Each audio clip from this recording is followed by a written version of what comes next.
The wind howled across the cold, open sea, and the creak of wooden planks echoed in the silence. A lone Viking longship cut through the gray waves, its carved dragon head glinting under the weak sunlight. The men aboard didn't speak much. They stared forward with hard faces, hands gripping their weapons, as if the sea itself was another enemy waiting to strike. Life in the Viking Age was not peaceful. It was survival every single day. Hunger, war, disease, and betrayal waited at every corner, and no man, woman, or child could ever feel safe for long. People like to imagine Vikings as fearless warriors charging in a battle with wild smiles. But for those who lived it, fear was as constant as the tide. Food could run out, neighbors could turn on you, and the gods themselves, Odin, Thor, and Freya, were not merciful protectors but demanding beings who required sacrifice. And if you failed to give them what they wanted, misfortune would follow. The people believed that with all their hearts, because bad luck came so often, it had to be the work of gods. On that ship, a young man named Eirik stood near the edge, his hair whipping across his face. He was only 20, yet his eyes looked much older. He had seen too much, raids that left villages in flames, friends dying in the mud, and children crying as they were dragged away as slaves. But what choice did he have? To refuse the life of a warrior meant shame, and shame could destroy a family faster than any sword. In a Viking world, reputation was life itself, and Eirik was fighting not just for survival, but for honor, because without it, he was nothing. The days before this raid had been brutal. The village he left behind was barely hanging on. Winter had been cruel, and food stores were running low. His mother's hands shook from hunger when she handed him his sword, and his younger sister watched him go with wide, frightened eyes. "Bring back silver," Eirik, his father had said, "or we will starve." Those words haunted him now as much as the cries of the people he had already killed in other raids. The sea smelled of salt and rot. One of the older warriors spat over the side and muttered a prayer to Odin. Every man here knew the risk. They could die not only from battle, but from storms, sickness, or even simple bad luck. A broken or a snap mast or a wrong turn could mean death. Yet still they came, because what waited at home might be worse. Back in the village, life was no easier for those left behind. Women carried the burden of keeping families alive, and it was no gentle task. The soil was rocky, and the weather could turn from sunny to deadly in hours. A single bad harvest could mean an entire village starving before spring. Livestock was precious, but wolves, disease, and thieves could take it all in a night. Even the water could not always be trusted. Sickness spread fast and cramped, smoky houses where families and animals often slept under the same roof. People grew hard because they had to. There was no room for weakness. Children learned to work almost as soon as they could walk. By the age of 7, boys were already training to fight, and girls were learning how to grind grain, weave wool, and tend to animals. Childhood was short, replaced quickly by the endless weight of survival. But still, there were moments when people laughed, brief, precious moments around the fire, telling stories of the gods or heroic ancestors. It was those moments that kept them going, because for most Vikings, life was not the glory-filled adventure of sagas. It was long hours of back-breaking labor, freezing nights, and constant fear of losing everything. Eirik thought about those nights as he gripped his sword, his mind flashing to the small fire his family sat around at home. He wished he could be there, just for a little while, but wishing was useless now. Ahead, he could already see smoke on the horizon. That meant another village, another raid, another fight for silver and food. The older warrior beside him gave a grim smile. "The gods favor us today," he said. Eirik didn't answer. He wasn't so sure anymore. The longship pushed closer to shore, the men lowering their oars as silence fell over them. This was the moment before chaos, the part where the world felt like it was holding its breath. Eirik's heart pounded in his chest, not from excitement, but from the cold knowledge that some of them would not live to see tomorrow. Life in the Viking Age was like that for everyone, whether you held a sword or not. You could lose everything in an instant. A single fire could destroy your house. A simple fever could kill your children. And if you were unlucky enough to be captured in a raid, you could be taken far from home, sold into slavery, and never see your family again. Eirik stepped off the ship, his boots sinking into the wet sand. The other men followed, shields ready, axes glinting in the dull sunlight. There was no turning back now. Somewhere beyond those trees, villagers were living their ordinary, harsh lives, unaware of the horror about to descend on them. Eirik tightened his grip on his sword, feeling his stomach twist. The world around him was quiet except for the distant sound of gulls. Too quiet. He knew something felt wrong, but before he could speak, the leader of their group gave a signal, and the men began to move forward. The trees ahead seemed to whisper as the wind moved through them, and for just a moment, Eirik thought he saw movement in the shadows, shapes that didn't belong to the villagers they were supposed to attack. His breath caught. What he didn't know yet was that this raid would not go as planned. Something, or someone, was waiting in those woods, and what would happen next would change everything. Eirik's boots sank deeper into the soft soil as the group advanced. Every step felt heavier, as if the earth itself was warning them to turn back. The older warriors didn't notice, or maybe they didn't care.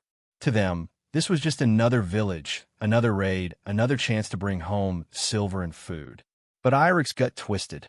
Something about this felt wrong. Too quiet. When Vikings raided, they often caught people by surprise, but there was usually some sound, a dog barking, children playing, the crack of firewood as someone worked near their home. This place was silent. Even the birds had gone quiet.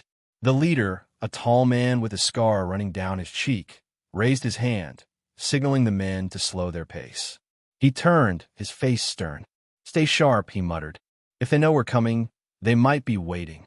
His name was Hakon, and he had led dozens of raids.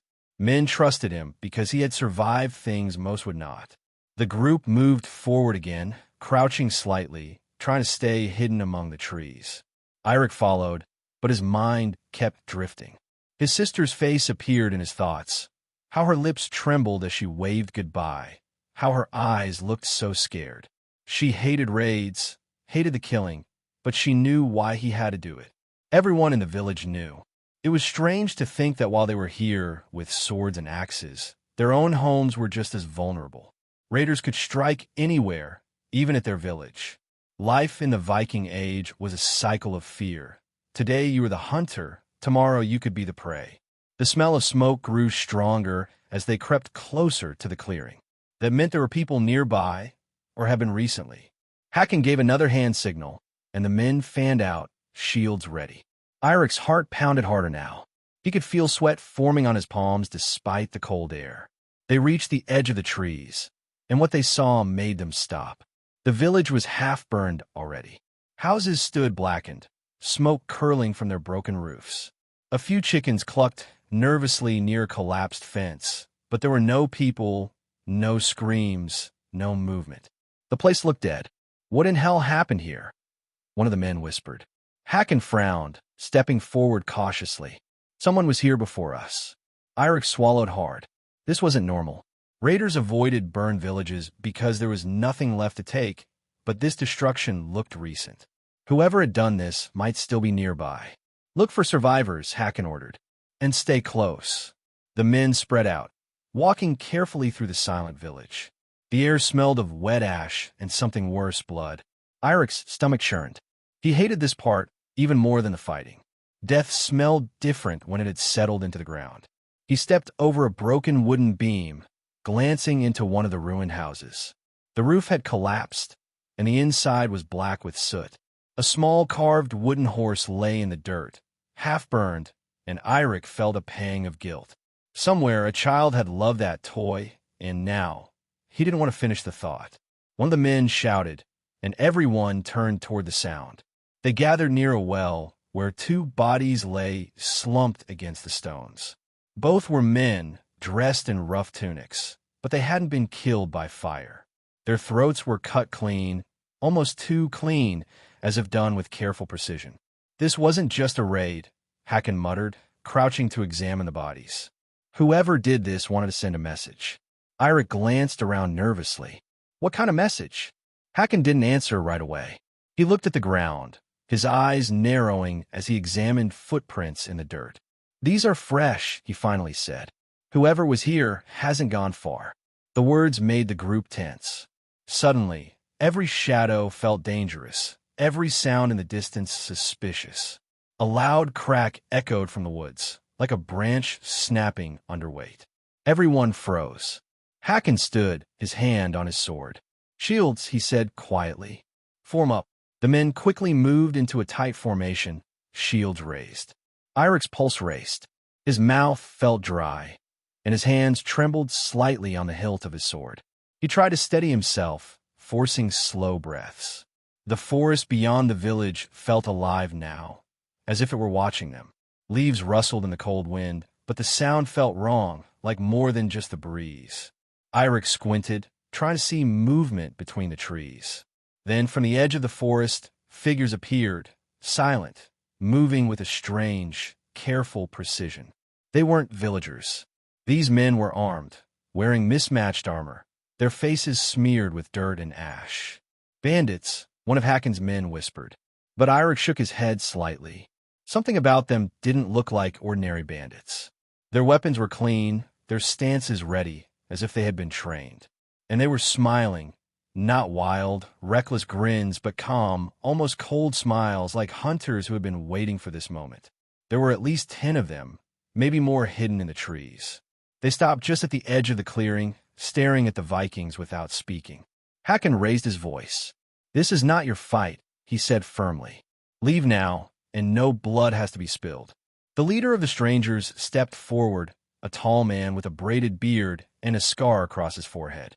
He carried a long spear and looked at them with a calm, almost curious expression. This is our land now, he said simply. His voice was steady, too steady, like he wasn't afraid of them at all. Hakon's jaw tightened. This is no land worth fighting for, he replied. Take what you want and go. We came for silver, not for you. The man tilted his head slightly, as if considering the offer, then smiled faintly. You're too late. We already took everything. But his eyes moved across the Viking group slowly. You will make a fine offering to the gods. Before Hakon could respond, the man gave a sharp whistle, and more figures emerged from the trees surrounding the village. Eirik's grip tightened on his sword. His heart hammered in his chest, and his throat felt tight. They were trapped. The leader of the strangers stepped closer, his spear glinting in the gray light. Tell me, he said almost casually, do you believe in fate? Because I do. And today, fate brought you here. The silence that followed was heavy, broken only by the sound of the wind through the burned houses. Eirik's mind raced, his muscles tense, ready for whatever would come next. But deep down, he couldn't shake the feeling that this fight would not end like the others. Something about these men, this village, felt different, deadly different. The stranger raised his spear, and the world seemed to pause for a heartbeat. And then, without warning, everything exploded into chaos. The first clash of steel rang out like a scream. One of the strangers lunged forward, his blade glinting as it caught the weak sunlight, and a Viking blocked with his shield just in time. The sound of wood cracking under the impact echoed through the ruined village. Then, as if a dam had burst, the fighting began all at once. Eirik barely had time to react before a man charged at him. Instinct took over. He raised his sword, blocking the blow, feeling the shock run through his arm. His opponent was fast, much faster than the farmers and poorly trained guards they usually fought during raids. These men moved with purpose, striking not wildly, but with sharp, controlled attacks. Eirik stepped back, his boots sliding in the ash-covered dirt. He swung his sword, forcing the man to retreat for a moment, but there was no relief. Another figure came from the side, forcing Eirik to twist quickly, his blade meeting another strike. His heart pounded so loudly he could barely hear anything else. Nearby, Hakon roared orders, his deep voice cutting through the chaos. Hold the line, shields together. The Vikings shifted quickly, forming a tight wall of shields like they had practiced countless times. It gave them some advantage, forcing the attackers to slow their rush, but these men didn't seem afraid. They moved in pairs, working together to find gaps, their strikes landing with precision. Eirik pressed his back against the shield of the man next to him, breathing hard. His arms already ached from blocking, and his legs trembled, but he didn't dare show weakness. One mistake, one slip, and he was dead. The stranger with the spear, their leader, watched calmly from a distance, as if this was all a game to him. He didn't rush into the fight. He stood just far enough away to avoid danger, waiting, calculating. His cold eyes followed every movement, and that unsettled Eirik more than the battle itself. One of the Vikings fell with a shout, an axe buried in his chest. The attackers pulled his body away quickly, almost as if they wanted to keep the dead for themselves. That strange detail didn't go unnoticed by Eirik, but he had no time to think about it. Another attacker swung at him, and he barely managed to block in time. The fight raged on, every moment feeling longer than the last. The burned houses around them became traps, narrow spaces where enemies could hide and strike suddenly. Smoke still lingered in the air, stinging their eyes and making it harder to see. A sudden scream cut through the noise. A young Viking had been pulled away from the shield wall, dragged into the ash-covered dirt by two attackers. Eirik saw the boy's terrified face for just a second before a blade silenced him. His body was left crumpled near the broken fence, blood soaking into the blackened earth. Rage surged through Eirik, and he stepped forward, swinging his sword with a force he didn't know he had. His blade caught one of the attackers across the shoulder, and the man fell back, clutching the wound. But there was no time to finish him off. Another opponent came at Eirik instantly, forcing him back into defense. "Stay together," Hakon's voice roared again. He fought like a storm, his axe cutting down two attackers in quick succession, but even he looked strained. This was no ordinary raid. The strange leader finally moved, stepping closer, his spear ready. His presence alone seemed to change the fight. The attackers pressed harder, as if his very presence gave them strength. Eirik caught a glimpse of him moving closer, his steps calm and sure, and for a moment their eyes met. There was something in that man's gaze, a quiet, unshakable confidence, like he already knew how this battle would end. Then, as if proving that thought true, the leader struck.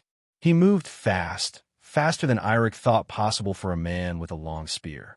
With precise thrusts, he pierced through two shields, knocking Vikings back, and with a sharp turn of his wrist, he swept the spear sideways, sending another man crashing to the ground.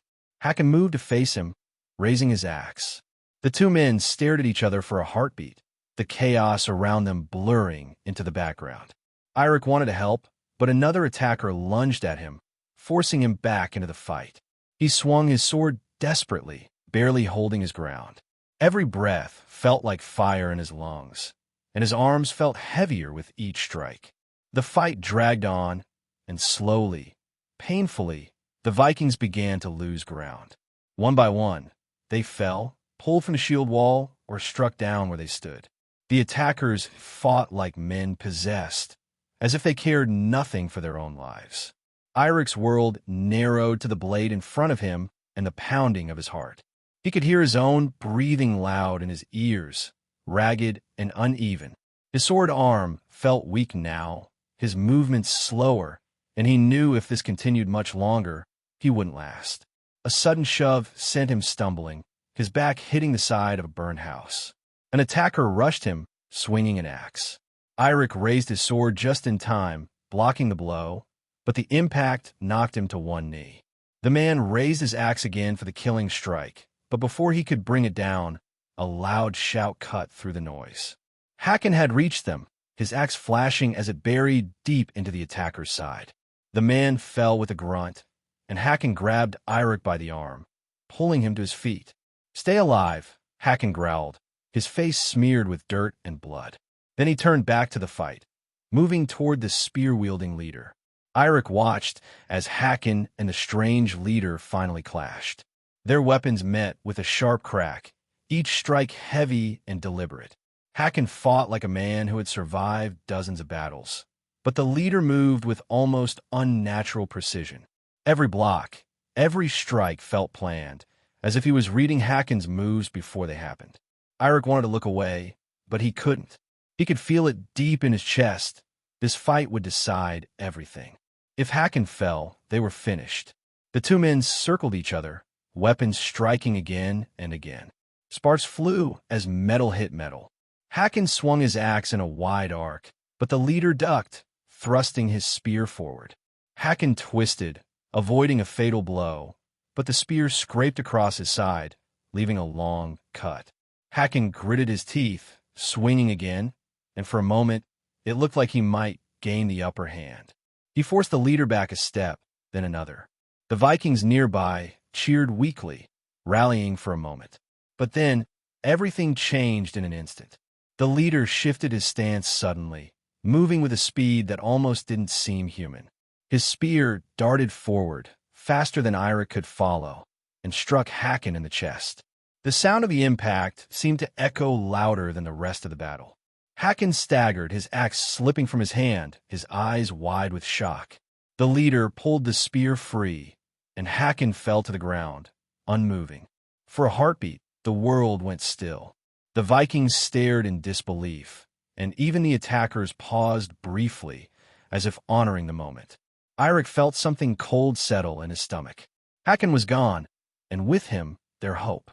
The leader looked up slowly, his eyes meeting Eirik's across the battlefield. That same calm, knowing smile crossed his face again, and in that moment, Eirik understood. This was no ordinary fight. This was something much bigger, something they had stumbled into without knowing. The leader raised his spear, pointing it directly at Eirik, as if choosing him next.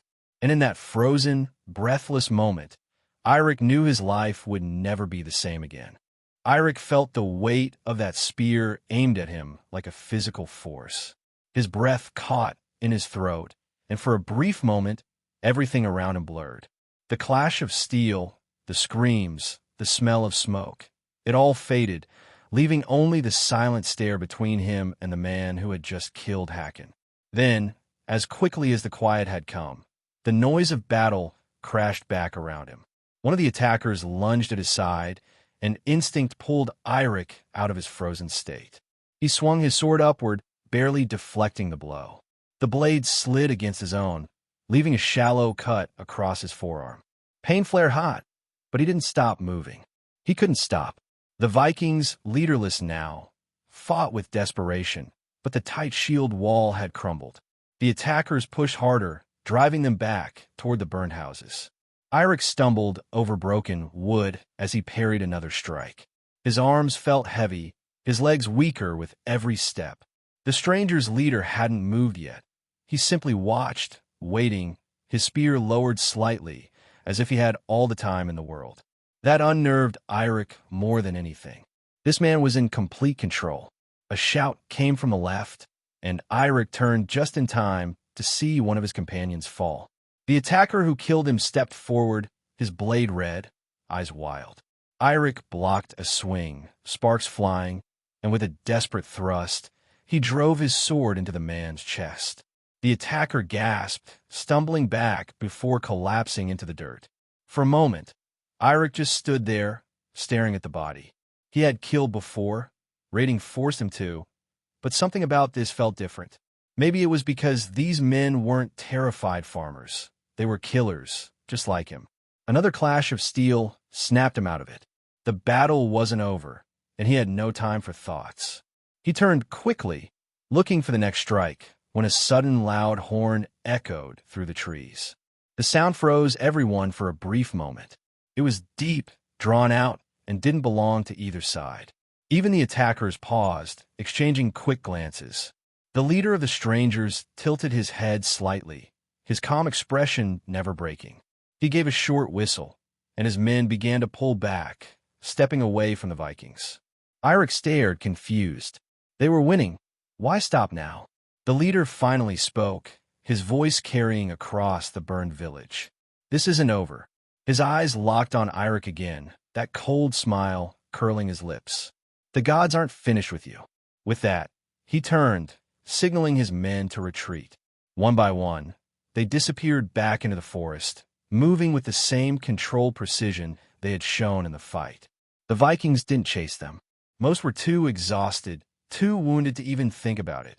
They stood where they were, breathing heavily, staring after the disappearing figures. Eirik lowered his sword slowly, his arms trembling. The silence that followed felt heavy, almost suffocating. A few men rushed to Hakon's side, but one look was enough. He was gone. The strongest among them, their leader, lay lifeless in the ash, his blood mixing with the dirt. Eirik knelt beside him, his chest tight. Hakon had been tough, a man who had survived more raids than anyone else in their village. If he could fall so easily to that spear-wielding stranger, what chance did the rest of them have? One of the older warriors placed a hand on Hakon's chest, whispering a prayer to Odin.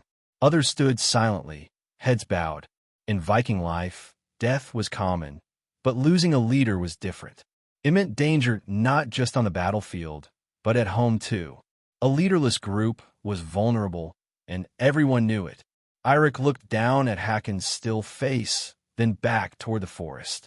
The stranger's words echoed in his mind. The gods aren't finished with you. What did that mean? Was it just a threat, or something more? A soft groan pulled his attention to the right. One of the Vikings sat against a broken wall, clutching a deep wound in his leg. Another man knelt beside him, trying to stop the bleeding with a torn piece of cloth. "We need to leave," one of the older warriors said finally, his voice tired but firm. "If they come back, we won't survive another fight." Eirik nodded slowly. He knew the man was right, but his body felt rooted to the ground, his mind still turning over what had just happened. The group moved slowly, gathering what little supplies they could find in the burned village.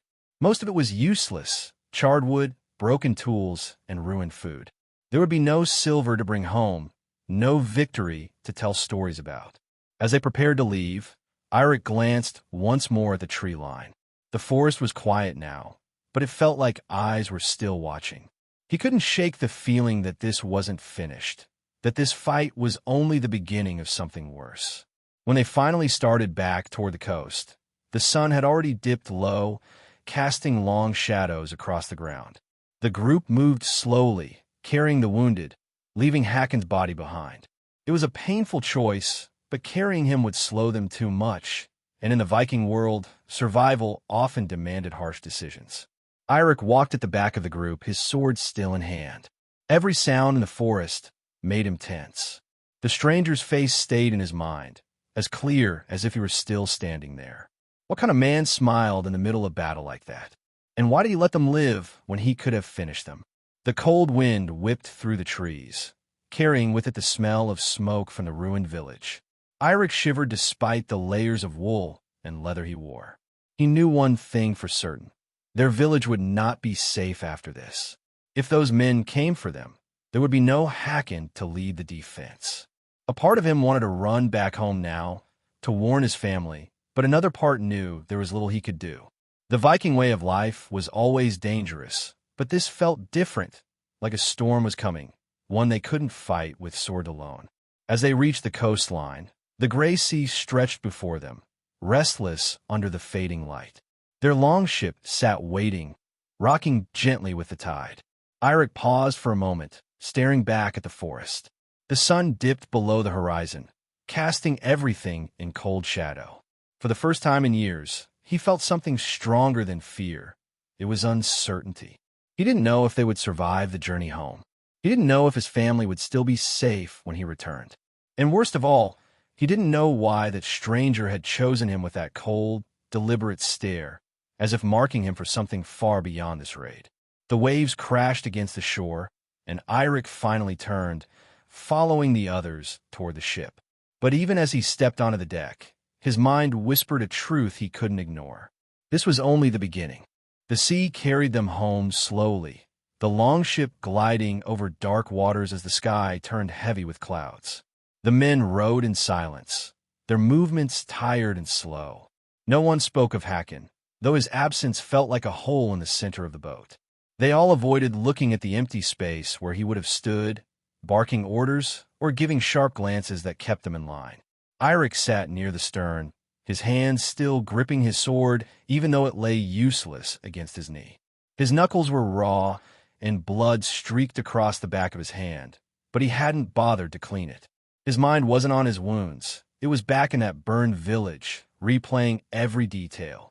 He kept seeing the spear-wielding stranger's face, the calm way he fought, the quiet certainty in his eyes. Most raiders shouted and cursed in battle, their anger spilling out with every strike, but this man didn't need to. He moved like someone who had already decided the outcome long before the first swing. And then there were his words, "The gods aren't finished with you." Eirik shifted uncomfortably, glancing at the other men. Some were wounded, bandages wrapped hastily around arms and legs. Others stared blankly into the distance, their faces pale. They were all thinking the same thing, but no one dared say it out loud. They had been beaten, not by farmers or rival villagers, but by men who fought like trained warriors. The sea spray hit Eirik's face, cold and salty, but he barely felt it. He was thinking of home, his family, his village. What would he even tell them? They had left hungry and desperate, hoping to return with silver and food, but they had nothing. Worse, he feared what might follow them. The coastline appeared slowly through the mist, familiar cliffs rising like dark teeth against the horizon. Relief should have come at the sight of home, but it didn't. The village wasn't safe anymore. Not after this. As the ship scraped against the shore, the men moved quietly, pulling it onto the sand. Women and children waited near the edge of the beach, their faces brightening at first when they saw the returning longship, then falling as they counted the missing men. Eirik's mother was there, her hair covered with a simple wool scarf.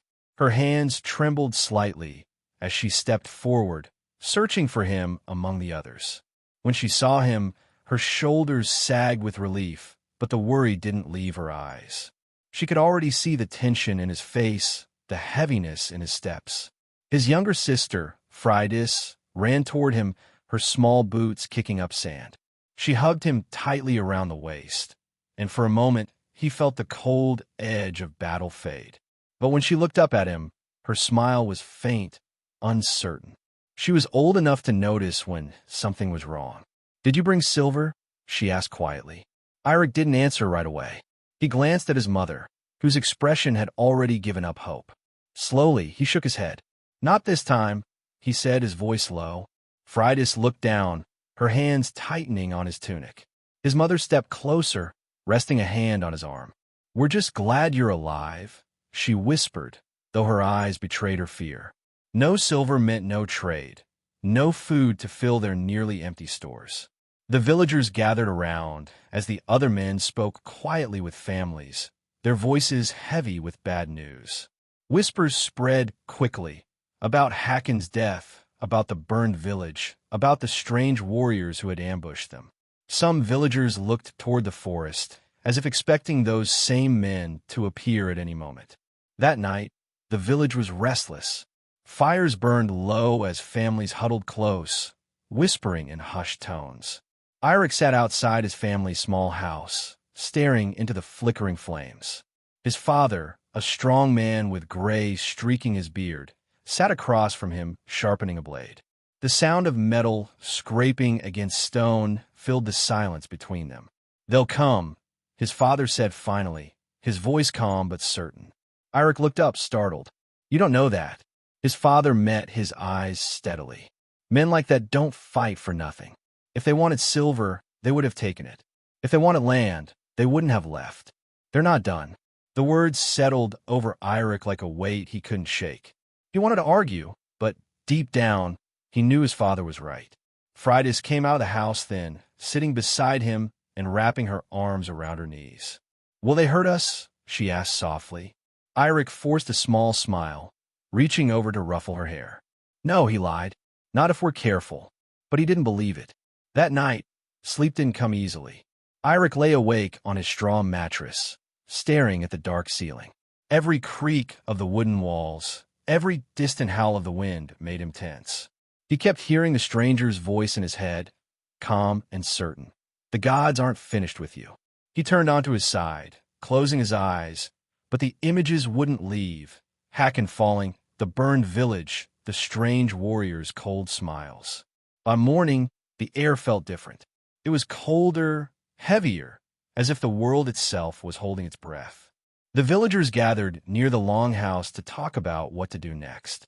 Eirik stood among them, listening as men argued about whether to fortify the village or move deeper inland for safety. His father spoke up. "We can't just wait here. If they come, we'll be trapped."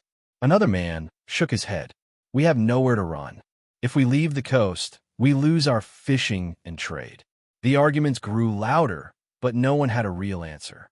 Everyone kept glancing toward the forest, as if expecting to see shadows moving there already. Eirik stayed quiet, his mind racing. He wanted to speak, to tell them what he had seen in that leader's eyes, but he didn't know how to explain it. It wasn't just strength or skill. It was something deeper, something that felt inevitable. After the meeting, he walked to the edge of the village, standing near the tree line. The forest stretched out, dark and quiet, but he felt watched. His hand went to his sword instinctively. For a long time, he just stood there, listening to the rustle of leaves in the cold wind. He almost turned back when a sound caught his attention, soft, distant, like a branch snapping underfoot. His heart pounded as he stared into the trees. Nothing moved, but he couldn't shake the feeling that someone was there, watching. He stayed for a few moments longer, his grip tight on his sword, then finally turned back toward the village. But as he walked away, a faint shape moved between the trees, too far to see clearly. And just like that, Eirik knew his father had been right. They were not done with him. The village woke to a gray, misty morning. The sea was calm, but the air carried a strange stillness, the kind that made people whisper instead of talk. The smell of damp earth and smoke lingered around the houses, and every sound, footsteps on the wooden planks, the clatter of pots, the distant cry of a gull, felt louder than usual. It was as if the village itself sensed danger creeping closer. Eirik sat near the edge of the longhouse, helping his father mend an old shield. His fingers worked the leather straps, pulling them tight, but his mind wasn't on the task. Every few moments, his eyes drifted toward the forest beyond the village. He couldn't stop thinking about the movement he had seen there yesterday, that faint shadow slipping between the trees. "Your hands are shaking," his father said quietly, not looking up from his work. Eirik forced a small shrug. "Just tired." His father glanced at him then, his gray eyes sharp. "No, you're worried. You've been worried since you stepped off that ship." Eirik sighed, setting the shield down for a moment. "You didn't see them," he said softly. "The way they fought. They weren't just raiders. They knew exactly what they were doing. And their leader, he wasn't like any man I've faced before. He didn't even look angry. It was like he already knew how the fight would end." His father was quiet for a moment, then nodded slowly. "Some men are like that. They've seen more battles than you can imagine. They stop fighting for survival and start fighting for something else. Those are the men you should fear." Eirik hesitated before asking the question that had been gnawing at him. "What do you think he meant when he said the gods aren't finished with me?" At that, his father's hands stilled on the shield. He looked at Eirik for a long moment, his expression unreadable. "Sometimes men use the gods' names to scare others," he said finally. "But sometimes they mean it." Eirik frowned. "What are you saying?" His father didn't answer directly. He picked up the shield again, tightening one of the straps. "The old stories say some men are chosen by the gods, for good or bad. If this man believes that, he might think you're part of whatever fate he sees coming." The word sent a chill down Eirik's spine. He wanted to argue, to say it was just a threat, but deep down, something about the way the stranger had looked at him made him wonder if it was more than that. Before he could respond, a voice called from outside. "Eirik, you should see this." It was one of the younger men from the raiding party, a boy barely older than 16. Eirik stood quickly, following him to the edge of the village. Several people had gathered there, staring toward the forest. At first, Eirik didn't see anything unusual. The trees stood silent, swaying gently in the breeze. But then he noticed something near the base of one of the larger trees, a wooden carving roughly shaped and stuck into the ground. He walked closer, his heart pounding. The carving was of a small figure, roughly human-shaped, with markings etched into its surface. The eyes were deep grooves, giving it a hollow, unsettling look. Around its neck hung a thin strip of cloth, stained dark with something that looked too much like blood. "Was that here yesterday?" one of the villagers asked nervously. Eirik shook his head. "No, someone put it here last night."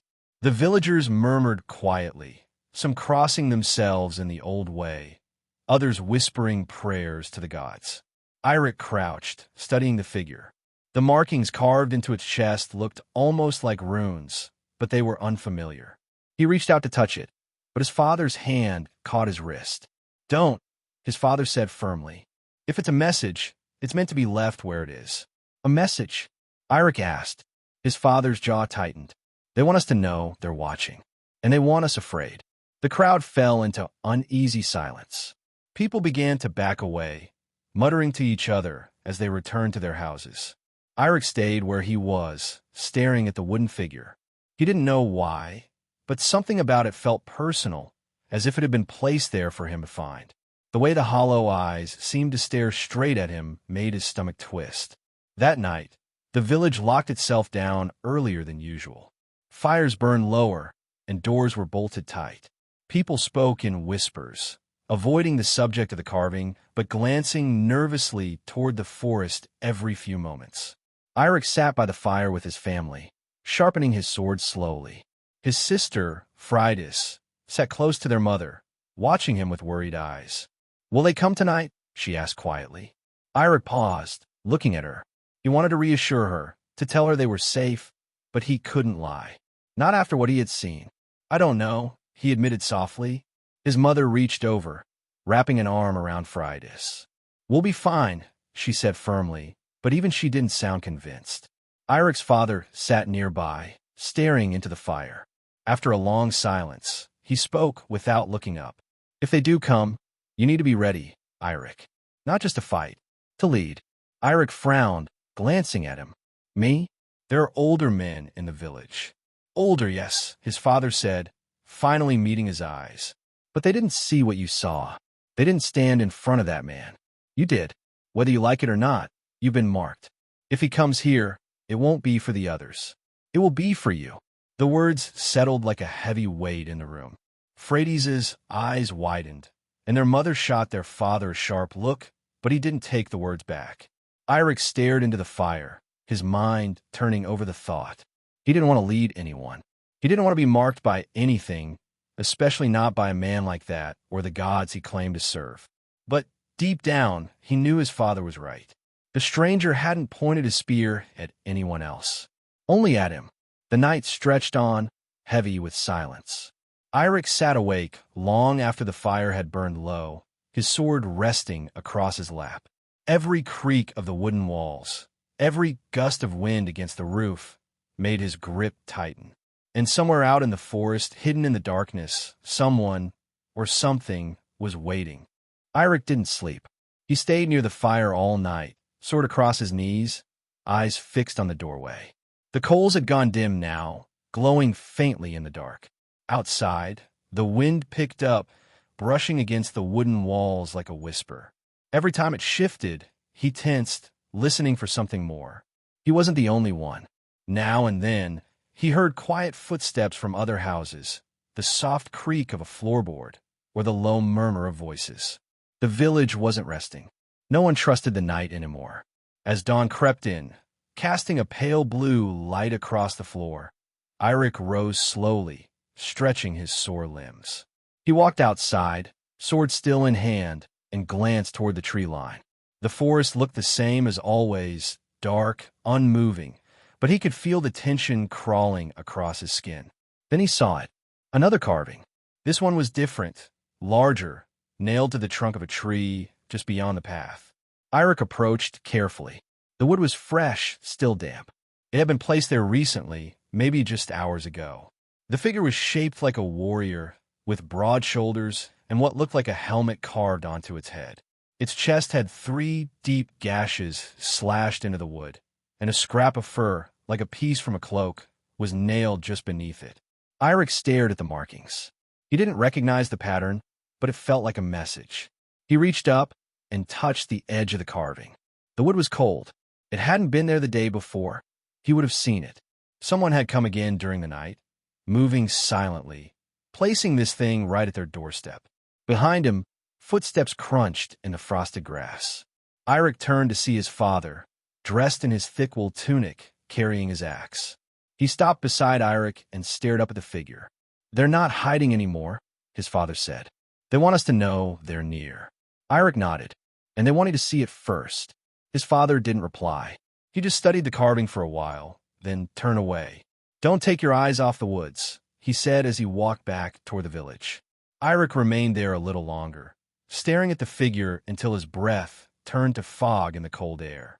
Then he took a few steps back and followed his father. That day, the village changed. Men began sharpening weapons, dragging old shields out of storage. Some of them had rusted, the leather brittle, but no one had the luxury to care. Women gathered near the well, whispering quietly as they packed food into sacks. A few families started loading carts, preparing to leave. They didn't say it aloud, but everyone knew what it meant. Some had decided to run. Freydis clung to her mother, asking quiet questions about where they'd go if they had to leave the house. Their mother tried to smile, but her eyes stayed on the road leading out of the village. By midday, Eirik was at the longhouse again, sitting with the older men. The mood was tense. They argued about defense, where to post guards, how to build barriers.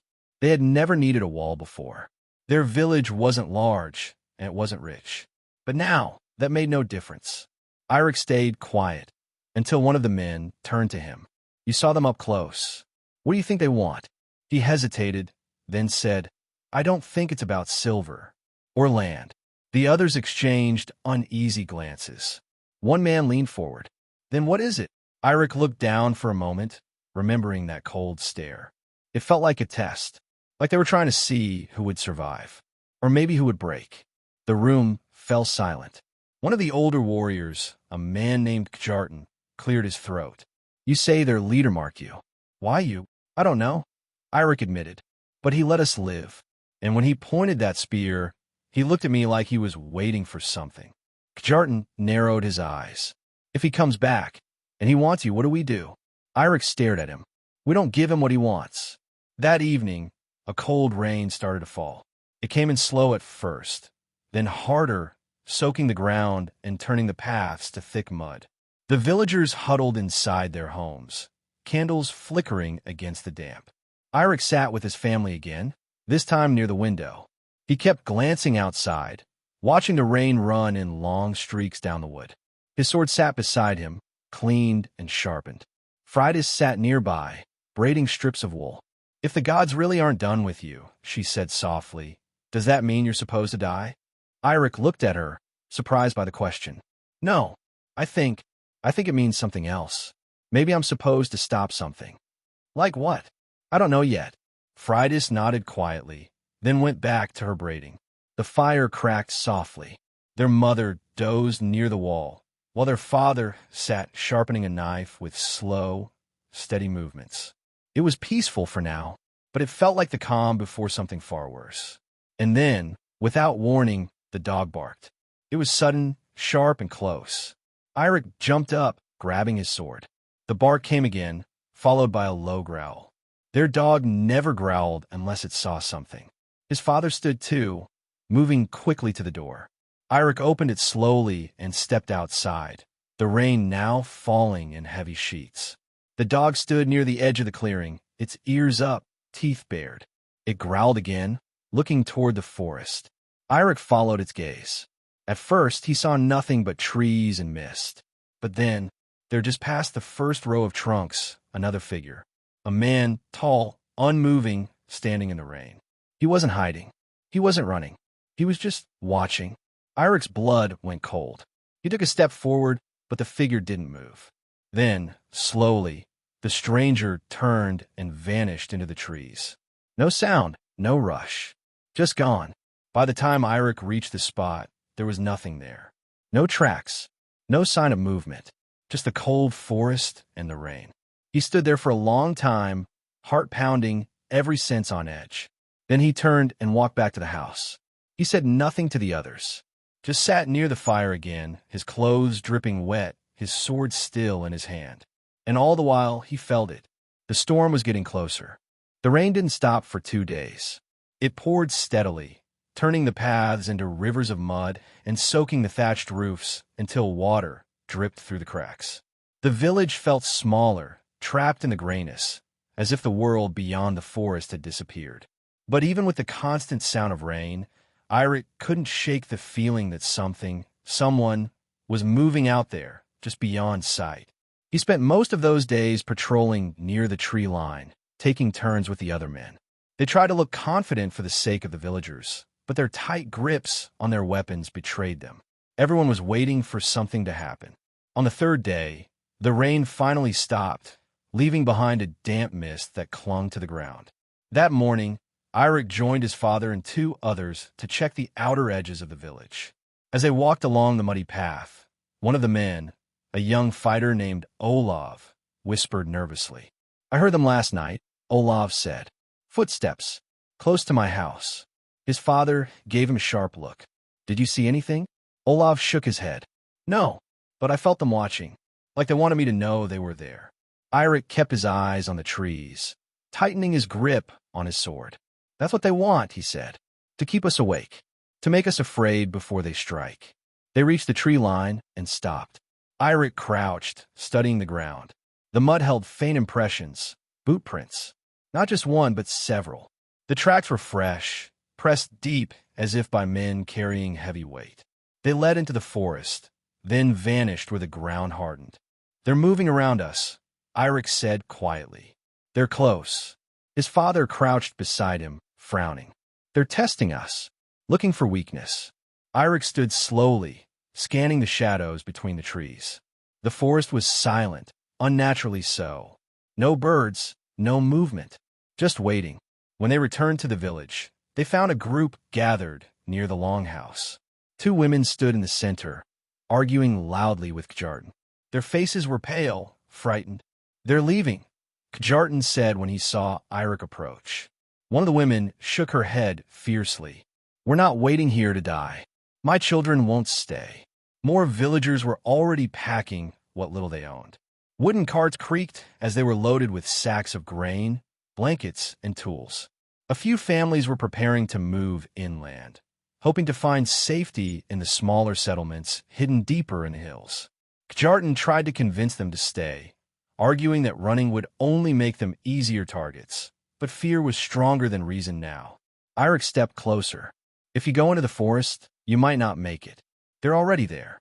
The woman glared at him. "And if we stay, we might not make it either."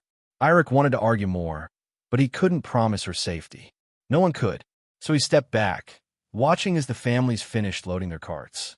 By sunset, 5 families left the village, disappearing slowly down the muddy road. The villagers who stayed watched them go in silence, some wishing they had the courage to leave too. That night, the tension grew heavier. Guards were placed around the village in pairs.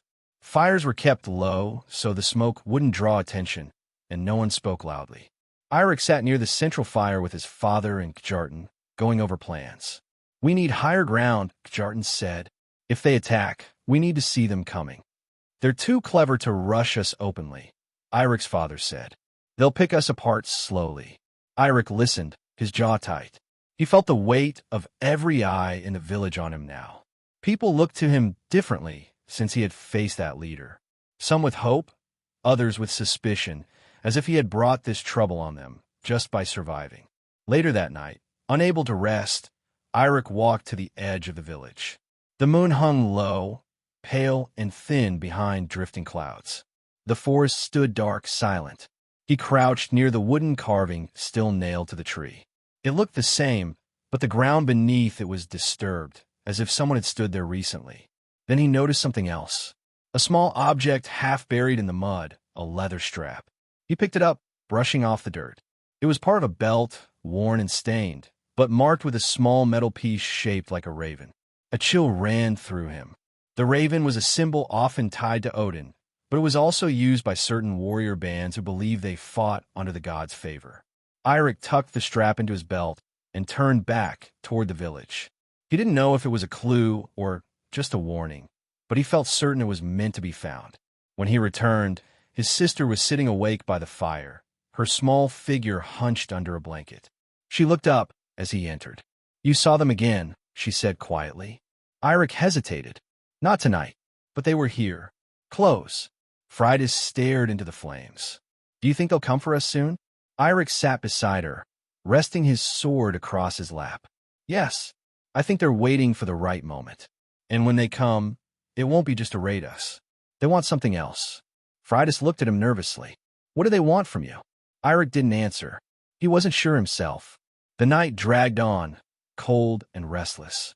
From his spot by the fire, he could hear the faint creak of the guards shifting their weight, the soft whispers of families who couldn't sleep.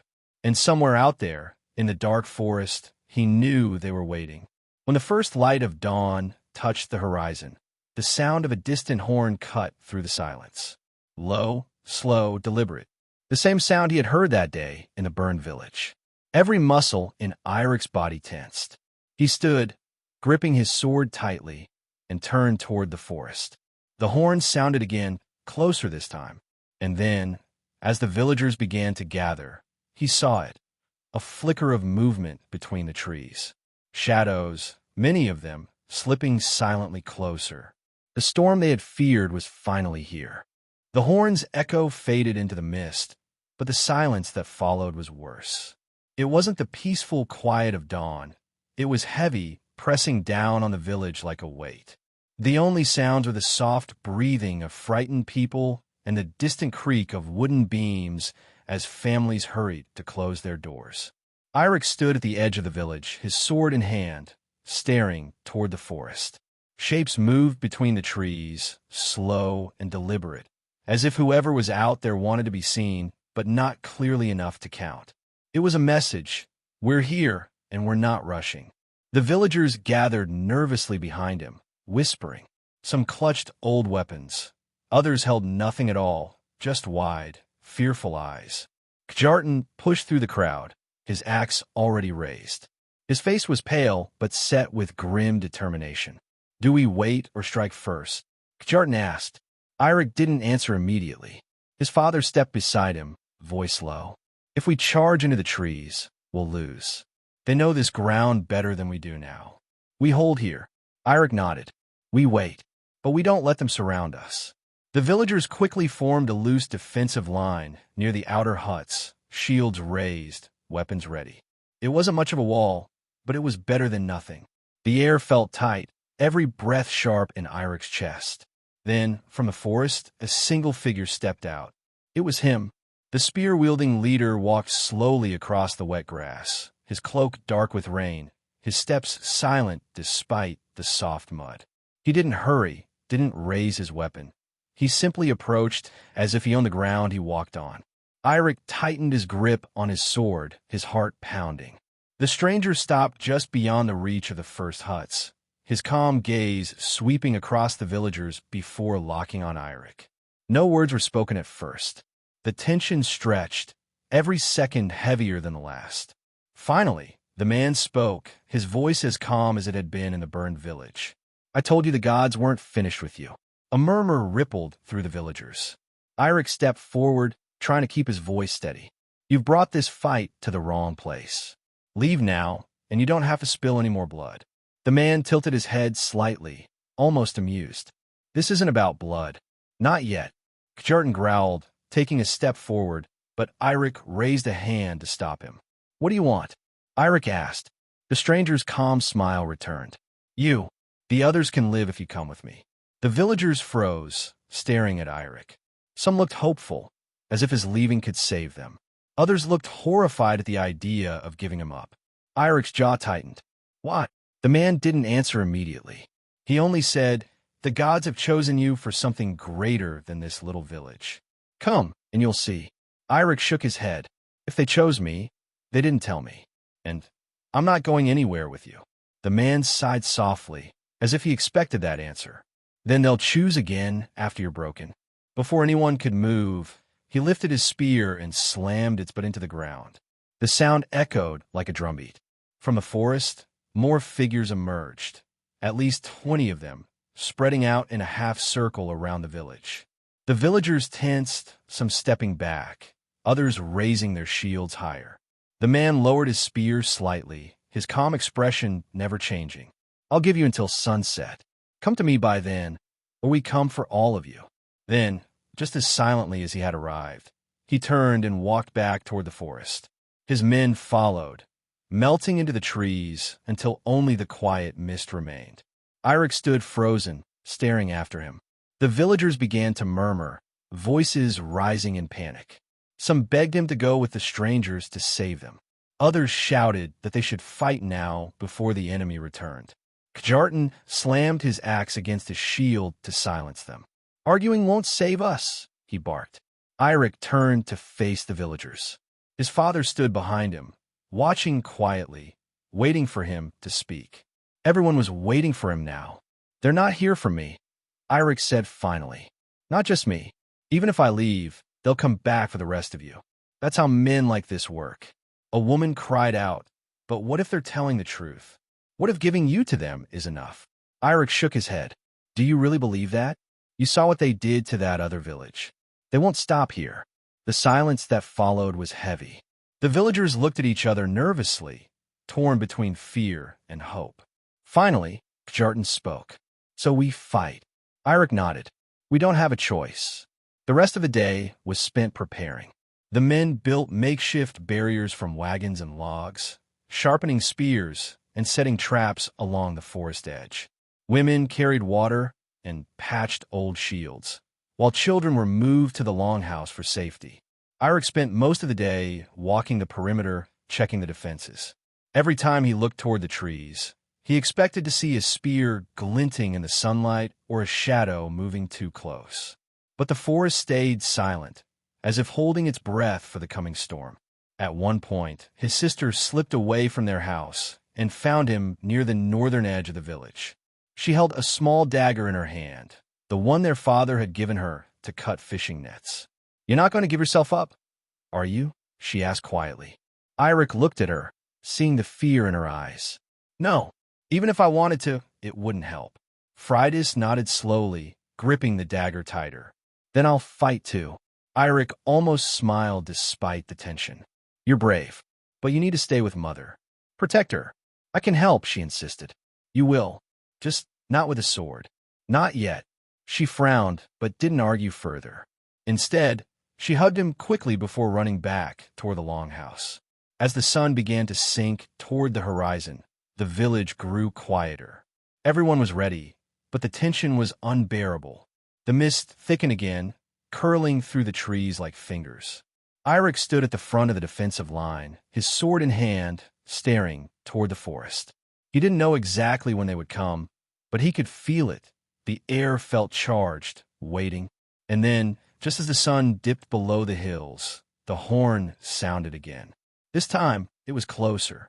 And this time, they didn't wait. The horn's call was like thunder, deep, slow, steady. It rolled over the village like a wave, and every man, woman, and child felt it echo in their bones. The guards tightened their grips on weapons. Fires flickered. Doors creaked as people leaned out to glimpse the forest one last time before it came. Eirik stood in the center, between the makeshift barriers and the open path leading to the woods. His sword was drawn, his knuckles white around the hilt. The others fanned out behind him, Kjartan on his left, axe raised, and Olav on the right, spear at the ready. The mist moved again. It shifted in slow swirls, crawling forward, swallowing the edge of the tree line. Then came footsteps, quiet at first, like raindrops on wet leaves. Then more, heavier, purposeful. Figures began to appear through the fog. At first just a few, then more. The same warriors as before, dressed in dark furs and iron, their faces painted in simple war marks. No yelling, no chaos. They moved like shadows, precise and quiet. And then the leader came again. He didn't walk at the front this time. He came through the center of their formation, but his presence was unmistakable.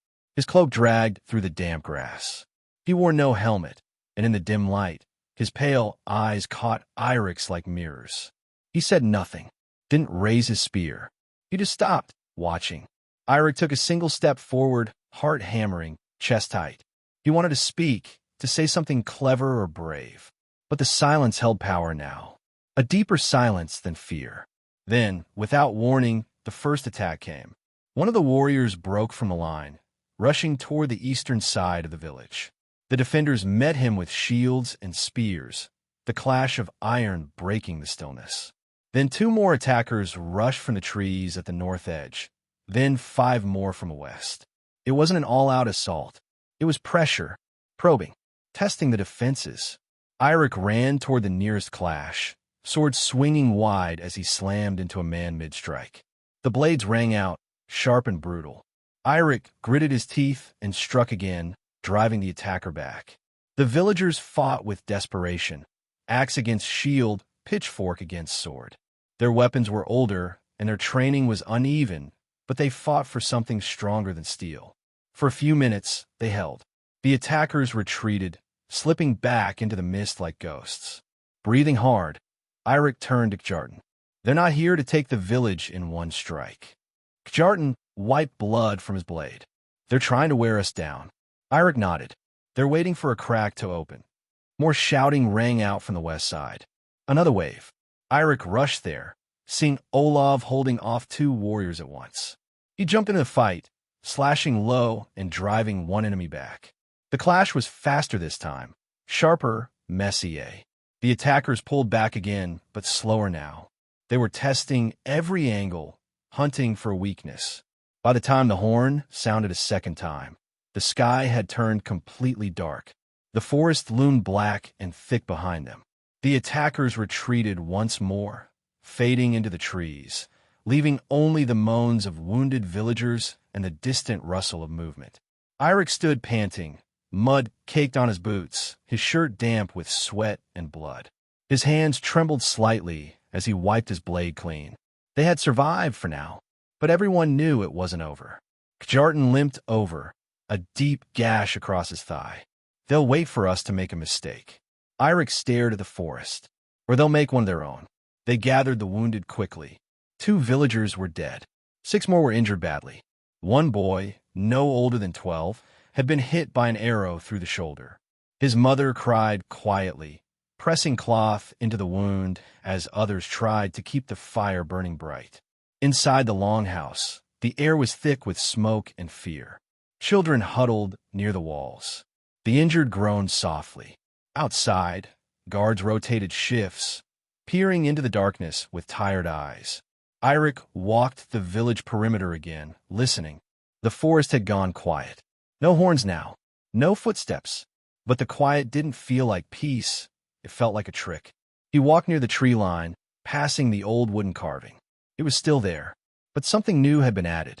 Another figure, nailed beside it. Smaller, thinner. Freydis. His heart seized. He stepped closer and saw it wasn't her, but it was meant to look like her. The small figure wore a strip of fabric from Freydis's old tunic, the one she'd lost a week ago near the shore. He yanked the figure down and crushed it in his fist. It splintered easily, but the meaning stayed. They weren't just coming for the village now. They wanted to break him. He returned quickly, rushing to the longhouse. Freydis looked up as he entered, safe, unharmed for now. Their mother noticed the look on his face. "What is it?" she whispered. Eirik didn't answer. He just sat close beside his sister and kept his sword resting in his lap. The fire crackled quietly. Someone outside shouted, just once, but it turned out to be nothing. Everyone jumped anyway. Later that night, Eirik sat alone near the edge of the clearing, eyes on the trees. He thought about the stranger's words again. The gods aren't finished with you. Why him? Why this village? Why now? He had always believed in the old gods, Thor, Odin, Freya, but never expected their plans to reach into his quiet life. Maybe that was the mistake. Maybe this was always coming, and he had just refused to see it. His father joined him in the dark, silent at first. Then he said quietly, "They've chosen you, Eirik, whether you believe it or not." Eirik didn't look at him. "Then what do I do?" His father exhaled. "You survive. You protect them. And if they want to take you, you make sure they regret it."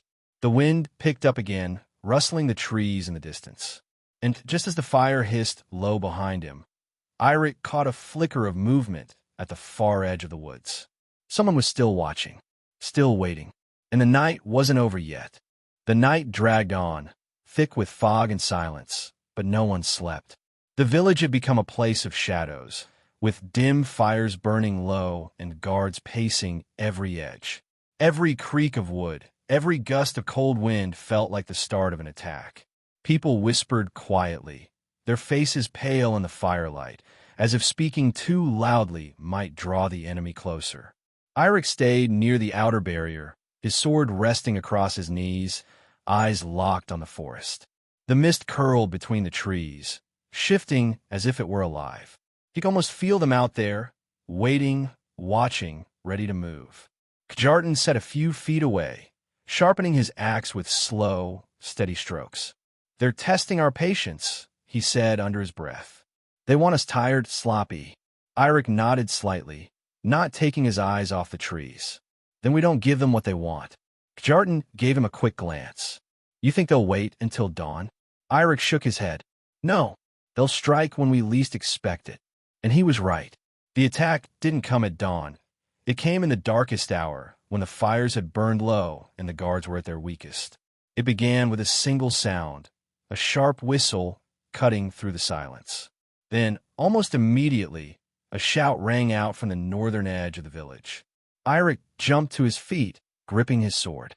Torches flared on the far side of the barrier as shadows moved fast, slipping through the mist. The clash of weapons followed, sharp and sudden. "They're here!" someone shouted. Eirik ran toward the northern line, his boots slipping in the wet mud. He could already see them, dark figures rushing the defenses, moving fast and precise. Arrows whistled through the air, some striking the wooden barriers, others finding gaps in the shields.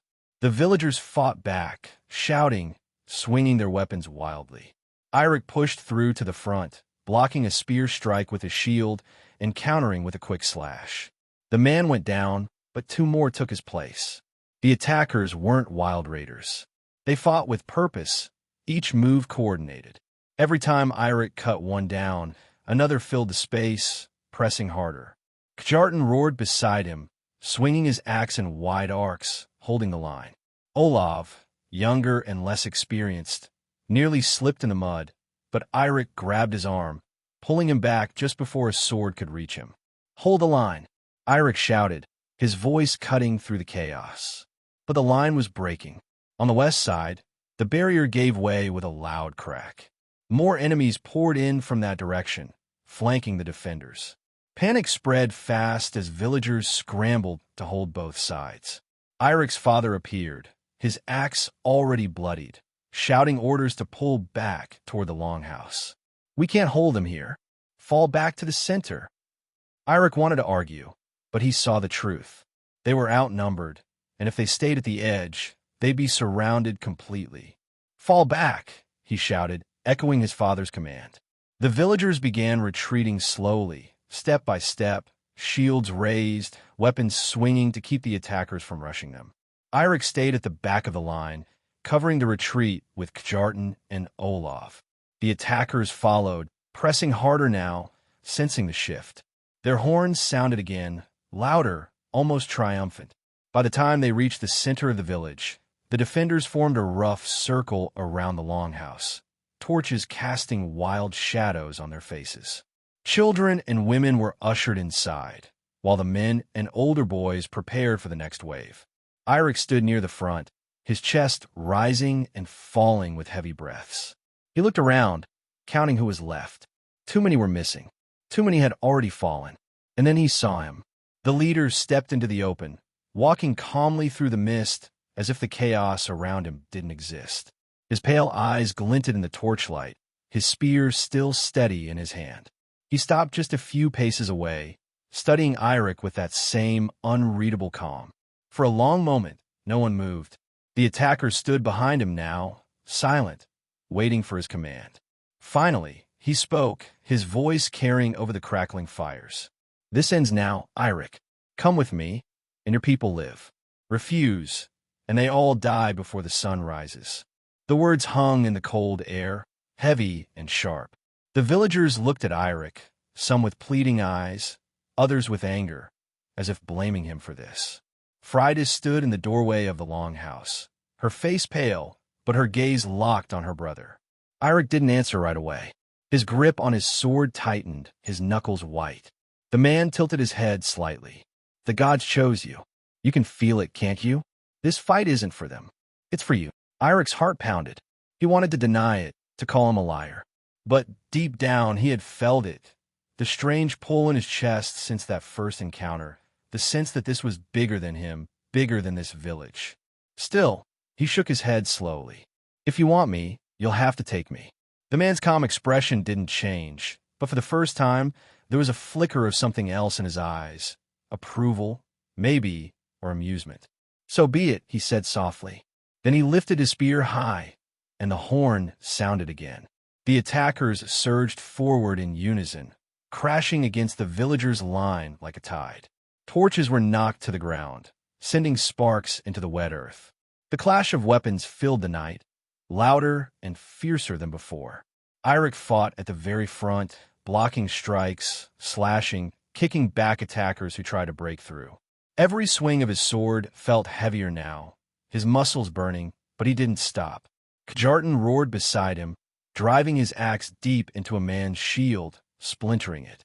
Olav held his ground shakily, his face pale, but his spear steady. The attackers pushed harder, forming a tighter circle around the villagers. Eirik caught sight of the leader again, standing just behind the line, watching him closely. He hadn't entered the fight yet, but Eirik knew he would. Their eyes met through the chaos, and for a moment, everything else seemed to fade. The shouts, the clash of iron, the screams. It was only them. The leader gave the faintest nod, almost like a challenge. And Eirik knew. The real fight was about to begin. The air burned with smoke and the metallic scent of blood.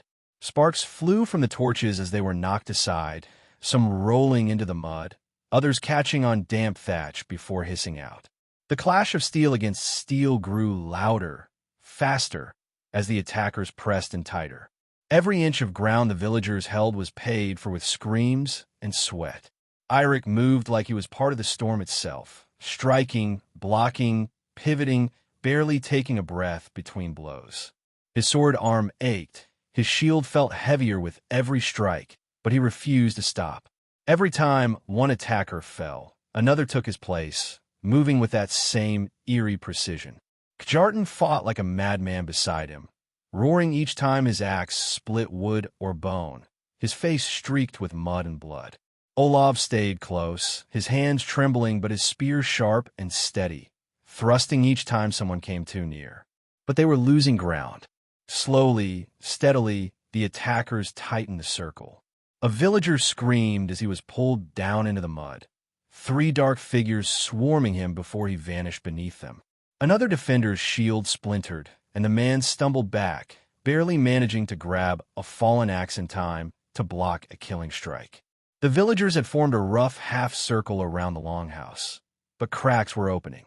People were shouting in panic, some calling for retreat, others too focused to notice how close the attackers had pushed. Through the chaos, Eirik's eyes found him, the leader. He still hadn't moved. He stood just beyond the clash, calm and silent, spear in hand, watching Eirik as if no one else existed. His pale eyes glinted in the torchlight, steady and unblinking. Eirik knew what was coming. The leader shifted slightly, his stance changing, and for the first time that night, he stepped forward. The attackers around him spread out instantly, creating a clear path through the fight, as if they'd been waiting for this moment. Eirik's chest tightened, his breath slowed.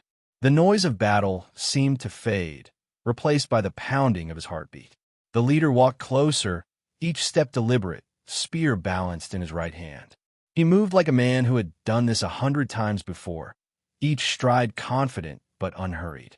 When he finally stopped, the 2 men stood only a few paces apart, separated by a thin stretch of muddy ground littered with broken shields and torches. "Eirik," the leader said, his voice low but carrying over the chaos. "You're wasting time. This isn't their fight. It's yours." Eirik tightened his grip on his sword. "Then let's make it mine." A faint smile touched the man's lips. "Good." Then, without another word, he lunged. The spear shot forward with blinding speed, and Eirik barely had time to shift his shield to block it. The impact rattled his arm to the bone. He swung his sword in return, but the man twisted, pulling the spear back with perfect timing, the blade missing by inches. They began circling each other, blades flashing in the torchlight. Around them, the battle slowed as both villagers and attackers watched. It was no longer just a fight. It was a challenge, one that would decide everything. The leader moved like water, his spear flowing from one strike to the next, forcing Eirik to react faster than he ever had before. Each thrust came with precision, each step perfectly placed. But Eirik wasn't backing down. He matched the movements as best he could, blocking high, ducking low, striking when he saw even the smallest opening. The spear grazed his arm once, leaving a thin line of blood, but he barely felt it. His focus was locked entirely on the man before him. Kjartan tried to move closer, but one of the attackers stopped him, holding him back. No one else interfered. This was between them now. Eirik shifted his weight, swinging low, forcing the leader to step back. Mud splashed beneath their boots. He pressed harder, attacking in quick bursts, forcing the man to retreat for the first time. The leader's smile widened slightly. "Better," he said, almost sounding impressed. Eirik didn't respond.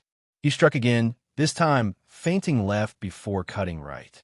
The blade sliced through the man's cloak, leaving a shallow cut across his side. The leader stepped back, touching the wound briefly, then looked up at Eirik with new intensity. His calm expression didn't change much, but his grip tightened on the spear. "Now," he said softly, "you're starting to understand." Before Eirik could react, the leader surged forward with terrifying speed. The spear darted high, then low, forcing Eirik to block both in rapid succession. The final strike came hard, knocking his shield aside and leaving his chest exposed. Eirik twisted just in time, the spear grazing his ribs instead of piercing them. Pain shot through his side, but he kept his footing, swinging his sword upward in a desperate counterattack. The leader blocked with the spear shaft, their weapons locking for a moment. They were close now, too close for the spear to move freely, too close for either of them to retreat. Their eyes locked again. The leader's voice was low, almost a whisper meant only for Eirik. This is what the gods wanted. This moment. Eirik's grip tightened. Then let's see how it ends. With a sharp twist, he shoved the spear aside and swung with all his strength. The blade struck the wooden shaft, splintering part of it. The leader stepped back quickly, spinning the broken spear in his hands. Now it was shorter, closer to a staff than a spear, but still deadly. The villagers shouted encouragement from behind, but Eirik barely heard them. His world had narrowed to the mud beneath his boots, the weight of his sword, and the man standing in front of him. They circled again, slower this time, both breathing harder now. The leader tilted his head slightly, almost amused despite the blood on his side. "One way or another, this ends before dawn." Eirik said nothing, raising his sword again. The leader shifted his stance, crouching slightly, ready to strike. The next blow would decide everything. And just as he lunged forward again, the horn sounded once more, this time from deep in the forest. A different tone, louder, urgent. The leader froze for the briefest moment, glancing toward the trees. His calm expression shifted for the first time, replaced by something colder, sharper. More shadows appeared in the mist, dozens of them. More warriors. But these weren't his men. The leader's eyes narrowed. "So they've come too." Eirik frowned, confused. "Who?" The man looked back at him, pale eyes blazing in the torchlight. "The ones that want you dead as much as I want you alive." The forest erupted with movement as the new group rushed toward the village, their war cries breaking the night. And for the first time, Eirik realized he wasn't fighting just one enemy. The forest roared to life as the new group surged forward, their war cries slicing through the night air. Unlike the disciplined formation of the first attackers, these new warriors moved like a stampede, wild, fast, desperate. Torches flared in their hands, throwing frantic shadows against the mist. For a brief second, everyone froze. Even the original attackers hesitated, their line faltering as they turned toward the trees. The leader's calm expression hardened as he shifted his stance, gripping his broken spear tightly. Eirik felt the ground shake slightly as the new warriors poured into the clearing. They weren't dressed like the others. Their furs were darker, their weapons rougher, many of them carrying long knives or short axes instead of spears. Their faces were painted in streaks of black and red, giving them a savage, almost unearthly look. The leader glanced back at his men. "Hold the line," he shouted for the first time all night, his calm tone replaced by a sharp command. Eirik's pulse raced. These weren't allies. These were enemies to both sides. The first clash came quickly. The wild newcomers slammed into the outer edges of the original attackers, cutting through them with sheer ferocity. The neat formation dissolved instantly into chaos as men screamed and weapons clashed. Kjartan grinned grimly, tightening his grip on his axe. Let them tear each other apart. But Eirik shook his head. They're not here just for them. They're here for us too. As if to prove his words, a group of the newcomers broke off from the main fight, rushing straight toward the villagers' line. Their eyes burned with hunger for blood, their cries wild and uncoordinated. "Shields up!" Eirik shouted, raising his own blade. The villagers braced as the first wave crashed into them. The impact was brutal, wilder than anything they had faced earlier. One man was knocked off his feet instantly, dragged into the mud as two attackers swarmed him. Eirik lunged forward, cutting one down before spinning to block another strike aimed at Olaf. The chaos was worse than before. Now there were 3 battles happening at once. Villagers against both groups, the two enemy forces tearing into each other, and at the center of it all, the leader still locked on Eirik like a predator waiting for the right moment to strike. Eirik slashed at another attacker, his arms burning with exhaustion. His eyes darted between fights, trying to keep track of everything. The new warriors were reckless, charging without care for their own safety, but that made them dangerous. A loud crash echoed from the longhouse side as part of the wooden barrier gave way. Villagers screamed as several attackers slipped through, heading straight for the children inside. "Freydis!" Eirik's heart lurched. Without thinking, he broke from the main line, sprinting toward the longhouse. Mud splashed under his boots as he cut down one of the wild attackers reaching for the doorway. He shoved another back with his shield, kicking him hard in the chest. Inside, Freydis clutched a small dagger, standing in front of their mother.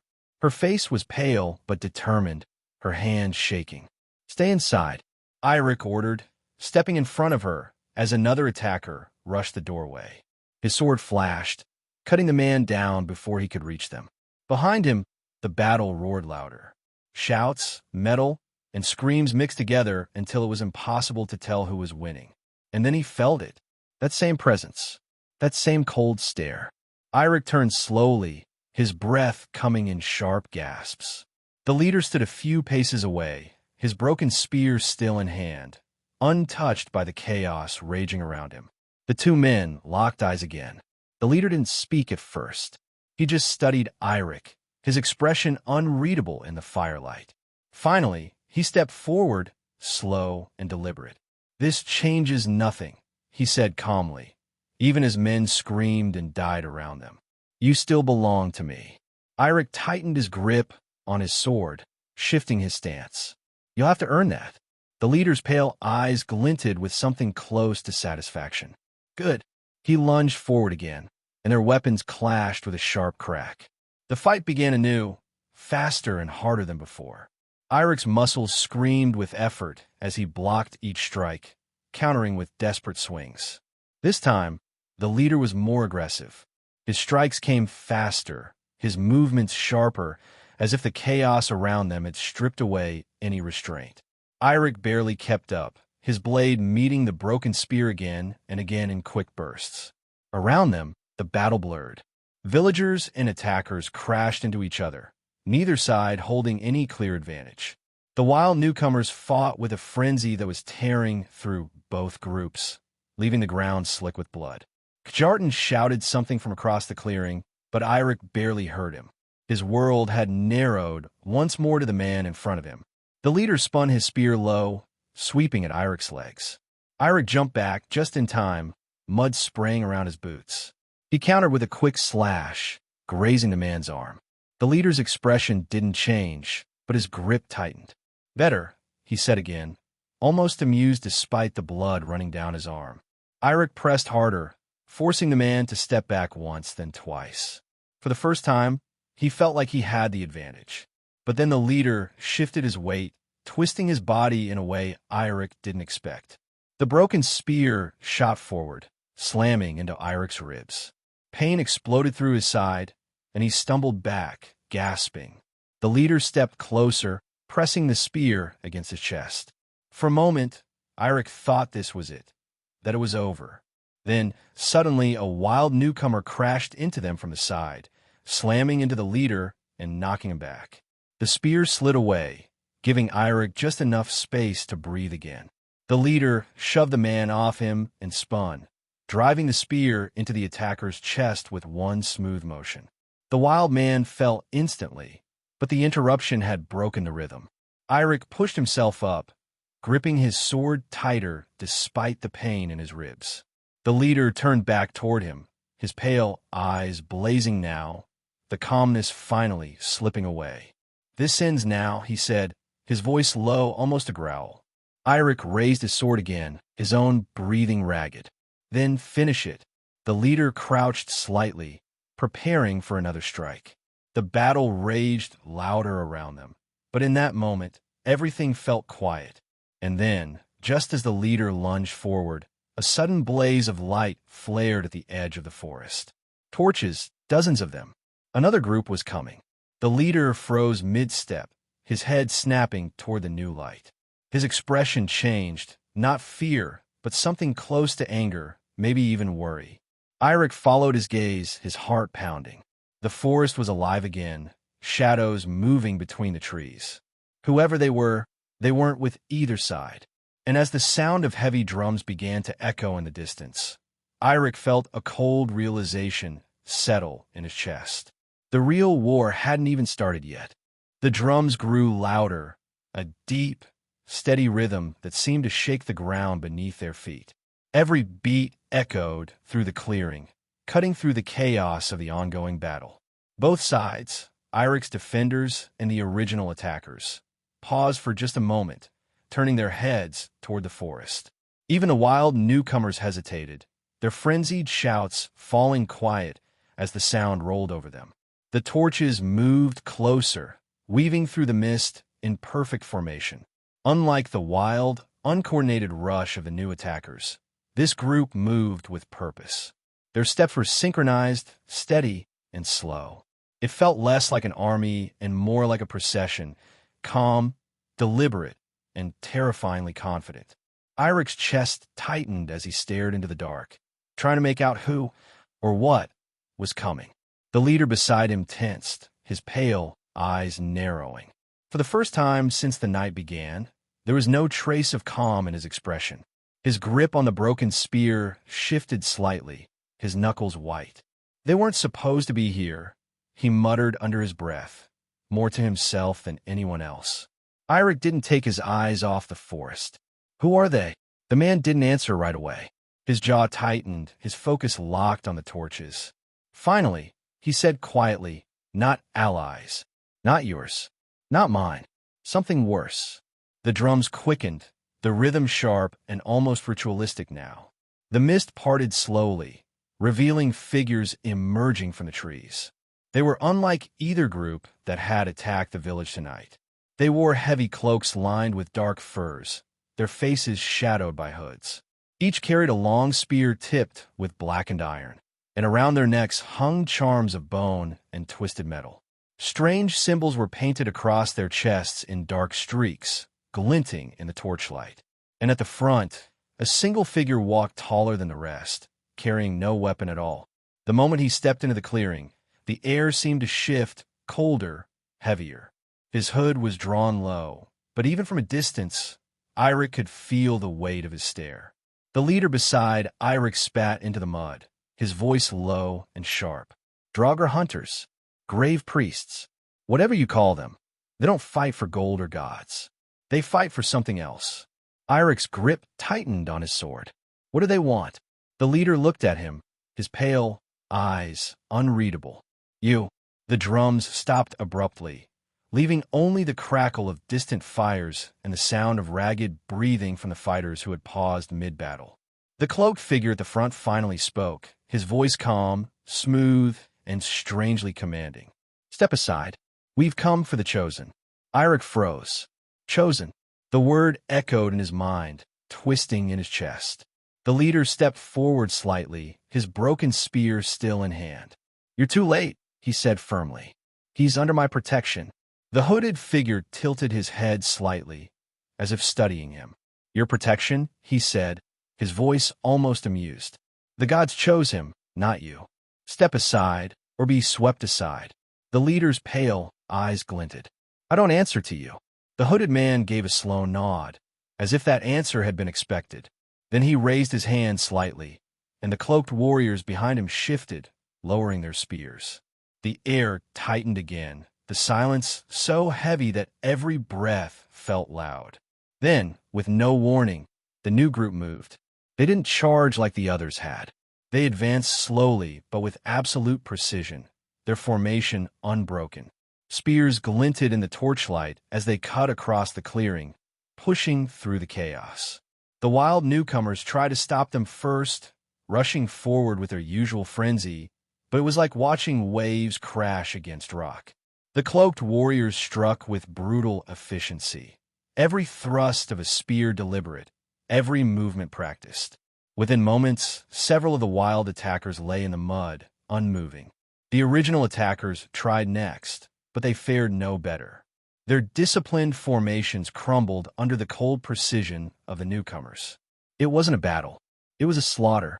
Eirik felt his stomach twist as he watched. These men didn't fight with rage or desperation. They fought like executioners, and every strike felt inevitable. The leader beside him muttered something under his breath, too quiet for Eirik to catch, then turned to him. Stay close to me. If they reach you, you won't have a choice anymore. Eirik swallowed hard.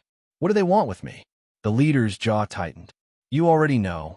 The hooded figure kept walking forward through the chaos, untouched by the fighting. His hood shifted slightly in the torchlight, and for a moment, Eirik caught a glimpse of his face, sharp, pale features marked with strange dark lines, almost like scars or painted runes. His eyes, though partly shadowed, seemed to glow faintly in the flickering firelight. When his gaze met Eirik's, a cold shiver ran through him, deeper than fear.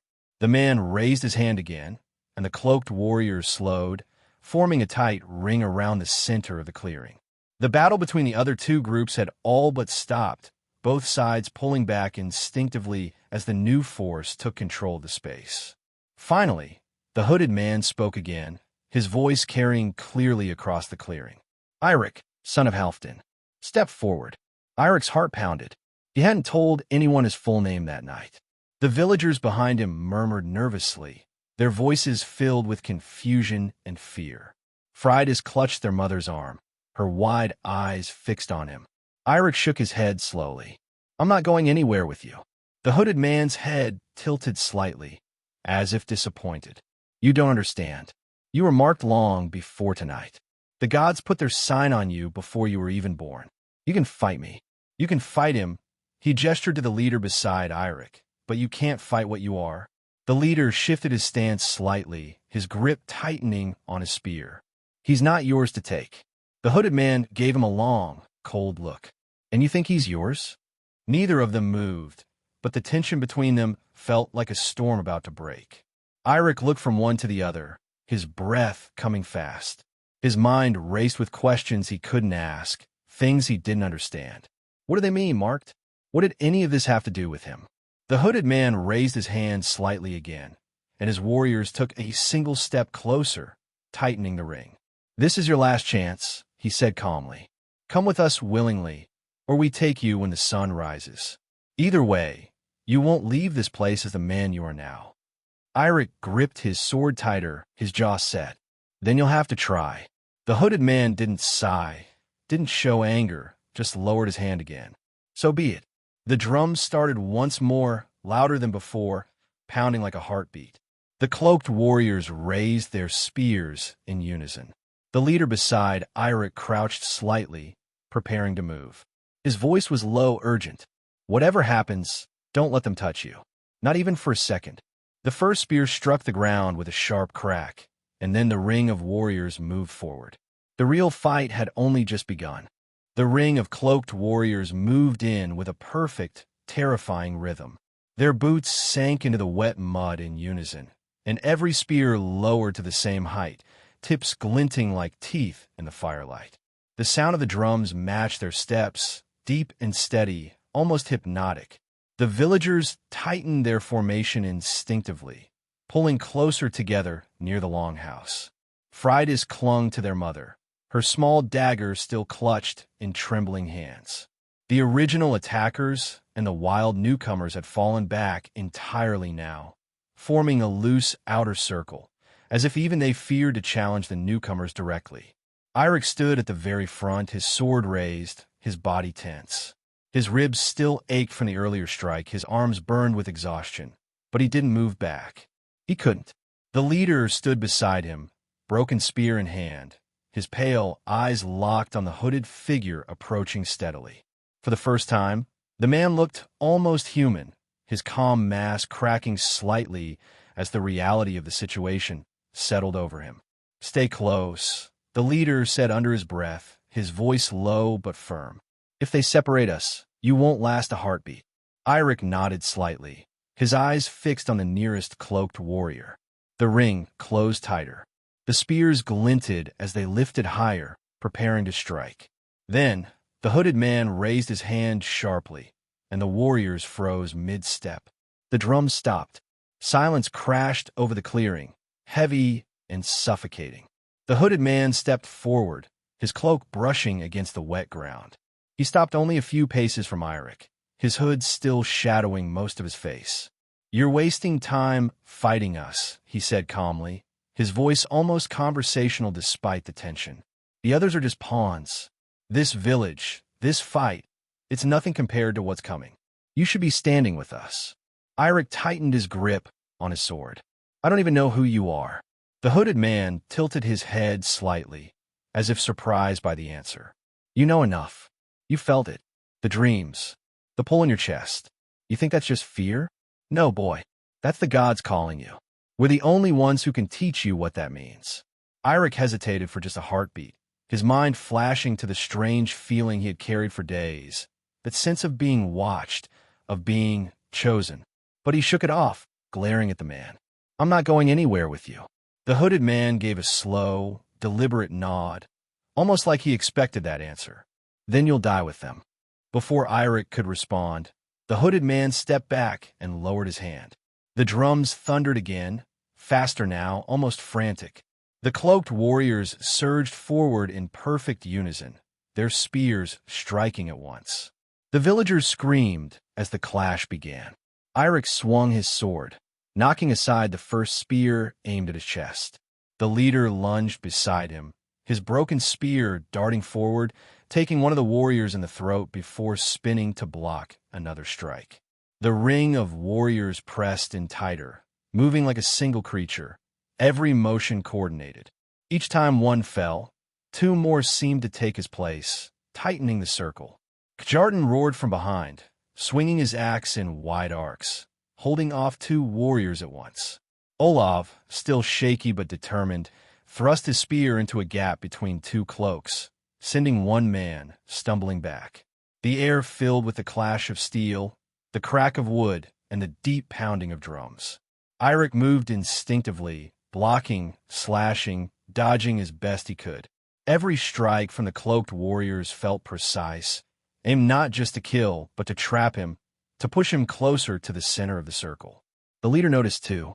"They're hurting you," he shouted, blocking another spear. "Don't let them close in." Eirik tried to push outward, swinging harder, forcing one warrior back, but another stepped immediately into his place. The circle tightened again, and he could feel the ground beneath him softening from the constant movement, turning to slick mud. Then, without warning, one of the cloaked warriors lunged low, aiming for his legs. Eirik jumped back, but his boots slipped in the mud. He fell to one knee just as another spear shot forward. The leader moved fast, shoving the spear aside with his own weapon, pulling Eirik back to his feet. "Stay on your feet," he snapped. Eirik gritted his teeth, swinging hard to cut another warrior's cloak, barely missing his arm. The hooded man hadn't moved. He stood calmly outside the ring, watching with that same unreadable expression, as if every move was going exactly as planned. Suddenly, one of the warriors broke formation, lunging faster than the rest, his spear thrusting directly for Eirik's chest. Eirik barely had time to react. He swung his sword up to block, the spear sliding off the blade. He shoved the man back, but as he did, another warrior moved in from the side, reaching not with a weapon, but with his hand. A cold, claw-like grip brushed against Eirik's arm for just an instant. The touch burned, not like heat, but like ice, sharp and deep, shooting pain up his arm and into his chest. His vision blurred for a heartbeat, and a strange ringing filled his ears. The leader reacted instantly, slamming his spear into the man's chest and yanking Eirik back. "I told you not to let them touch you."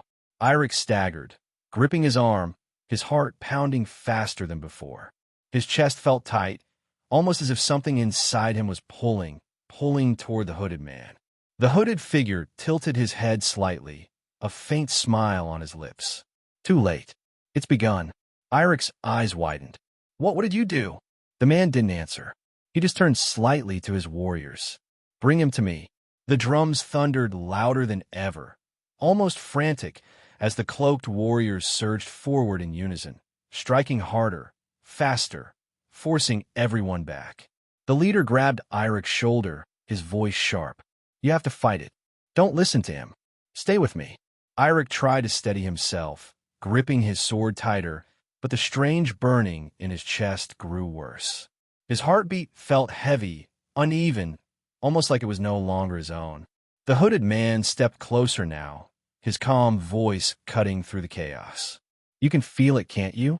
The gods pulling you toward me. You were never meant to die in this mud with these people. You were meant for more." "Don't listen," the leader shouted, slashing through another warrior, his face twisted with fury. "He's lying to you." But the hooded man's voice slipped into Eirik's mind like a whisper. "You know I'm not lying. You felt it for days. The dreams. The voice you couldn't name. This is what you are, Eirik. And you can't fight it forever." Eirik gritted his teeth, shaking his head, trying to block out the words, but the pull in his chest grew stronger. His vision blurred for a moment, the torches flickering strangely, and for just an instant he thought he saw something else, dark shapes in the mist, watching, waiting. The leader grabbed his arm again, shaking him. "Stay with me. Look at me, Eirik." Eirik blinked, focusing on him, his breathing ragged. The hooded man lowered his hand slightly, his faint smile returning. "You'll come to me soon enough, whether you want to or not." The circle of warriors pressed tighter, and the leader shoved Eirik behind him, blocking another strike. "Run if you have to," he hissed under his breath. "But don't let him take you alive." Eirik swallowed hard, his chest still burning. He tightened his grip on his sword, forcing himself to stand straight despite the strange pull in his body. The drums pounded faster, louder, until it felt like the ground itself was alive beneath them. The hooded man finally raised his hand again, his calm voice cutting through the noise. "Take him." The circle closed in all at once, spears darting from every side. And in that instant, Eirik knew the fight wasn't just for the village anymore. It was for his soul. The circle of cloaked warriors closed in with deadly precision, spears darting from every angle. Eirik's sword moved in frantic bursts, blocking, striking, shoving away whoever came closest. His ribs burned, his arm ached, and that strange cold pull in his chest only grew stronger with each passing moment. The leader stayed close, his broken spear flashing in the torchlight as he cut down two warriors in quick succession. "Stay with me," he barked, his pale eyes darting toward Eirik every few seconds to make sure he was still on his feet. The villagers fought behind them, their line breaking apart under the relentless push. Kjartan roared as he swung his axe, knocking two warriors back, but another slipped past him, cutting across his shoulder. Freydis and their mother stayed crouched inside the longhouse doorway, wide-eyed, holding onto each other tightly. The drums pounded faster, the rhythm almost frantic now, as if urging the cloaked warriors forward. Every movement they made felt deliberate, coordinated, as though they had trained for this moment for years. Eirik's chest tightened again, that strange pull inside him growing unbearable. His vision flickered for a moment, almost like a haze sweeping over his eyes, and for just an instant, he wasn't in the clearing anymore. He saw flashes, dark halls lined with ancient stone, a huge fire pit surrounded by chanting figures, and symbols carved into the walls, glowing faintly as if alive. He heard whispers, soft but powerful, promising strength, glory, destiny. Then, as quickly as it came, the vision was gone. Eirik staggered slightly, shaking his head to clear it. The hooded man was watching him from just outside the circle, his calm smile widening as if he knew exactly what Eirik had seen. "You felt it," the man called out, his voice cutting through the chaos. "You saw what waits for you. Stop fighting what you are. I'm not going with you," Eirik shouted, forcing his body to move, swinging his sword hard to cut through a warrior's cloak. The hooded man tilted his head, unbothered. "Then you'll die here, with them." The leader growled under his breath, driving his spear into another warrior's chest. "Ignore him, Eirik. Keep fighting." But even as they fought, the circle tightened further. One cloaked warrior darted in close, almost slipping past the leader's guard. His spear thrust low, grazing Eirik's side and sending a fresh wave of burning pain through him. The leader shoved the man back with a quick strike, then turned sharply toward Eirik. "We can't hold them forever. You have to end this." Eirik's heart pounded in his chest. His sword arm felt heavy, his breath came in sharp gasps, but he tightened his grip and stepped forward again. "Then we end it now." The leader nodded, his expression grim but resolute. "Then we do it together." With that, they moved in perfect unison, pushing forward with everything they had left. The leader swung his spear in a wide arc, knocking two warriors off balance, while Eirik darted between them, driving his sword into the nearest enemy's chest. The circle faltered slightly, just enough to create an opening. Eirik seized it, pushing forward harder, his strikes growing faster, more desperate. Each swing felt heavier than the last, but he refused to stop. Kjartan roared from behind, forcing another warrior back, and for a moment, it felt like they might turn the tide. Then the hooded man stepped into the circle. The drums stopped instantly, the silence deafening. Every cloaked warrior froze mid-motion, stepping back to give him space. Eirik's chest tightened again as the man walked toward him, calm and unhurried, his hood still shadowing most of his face. The leader stepped in front of Eirik, spear raised. "You'll have to go through me first." The hooded man stopped a few steps away, his head tilting slightly. "I was hoping you'd say that." In a blur of movement, he lunged forward, faster than Eirik expected for someone who had moved so calmly before. The leader blocked the first strike with his spear, but the man moved like water, twisting, striking again, forcing him back. Eirik tried to move to help, but the pull in his chest surged again, stronger this time, almost knocking him to his knees. His vision blurred for a second as the whispers returned, louder now, filling his head with promises of power, of survival, of something greater than this muddy battlefield. The leader's grunts snapped him back to reality. The fight between him and the hooded man had turned brutal, their weapons clashing in sharp bursts. The leader was fast, precise, but the hooded man was faster, every strike landing exactly where it needed to. Finally, the hooded man twisted sharply, knocking the broken spear out of the leader's hands. It clattered into the mud a few feet away. Before the leader could react, the man struck him hard in the chest with an open palm, sending him sprawling to the ground. Eirik's heart lurched. "No!"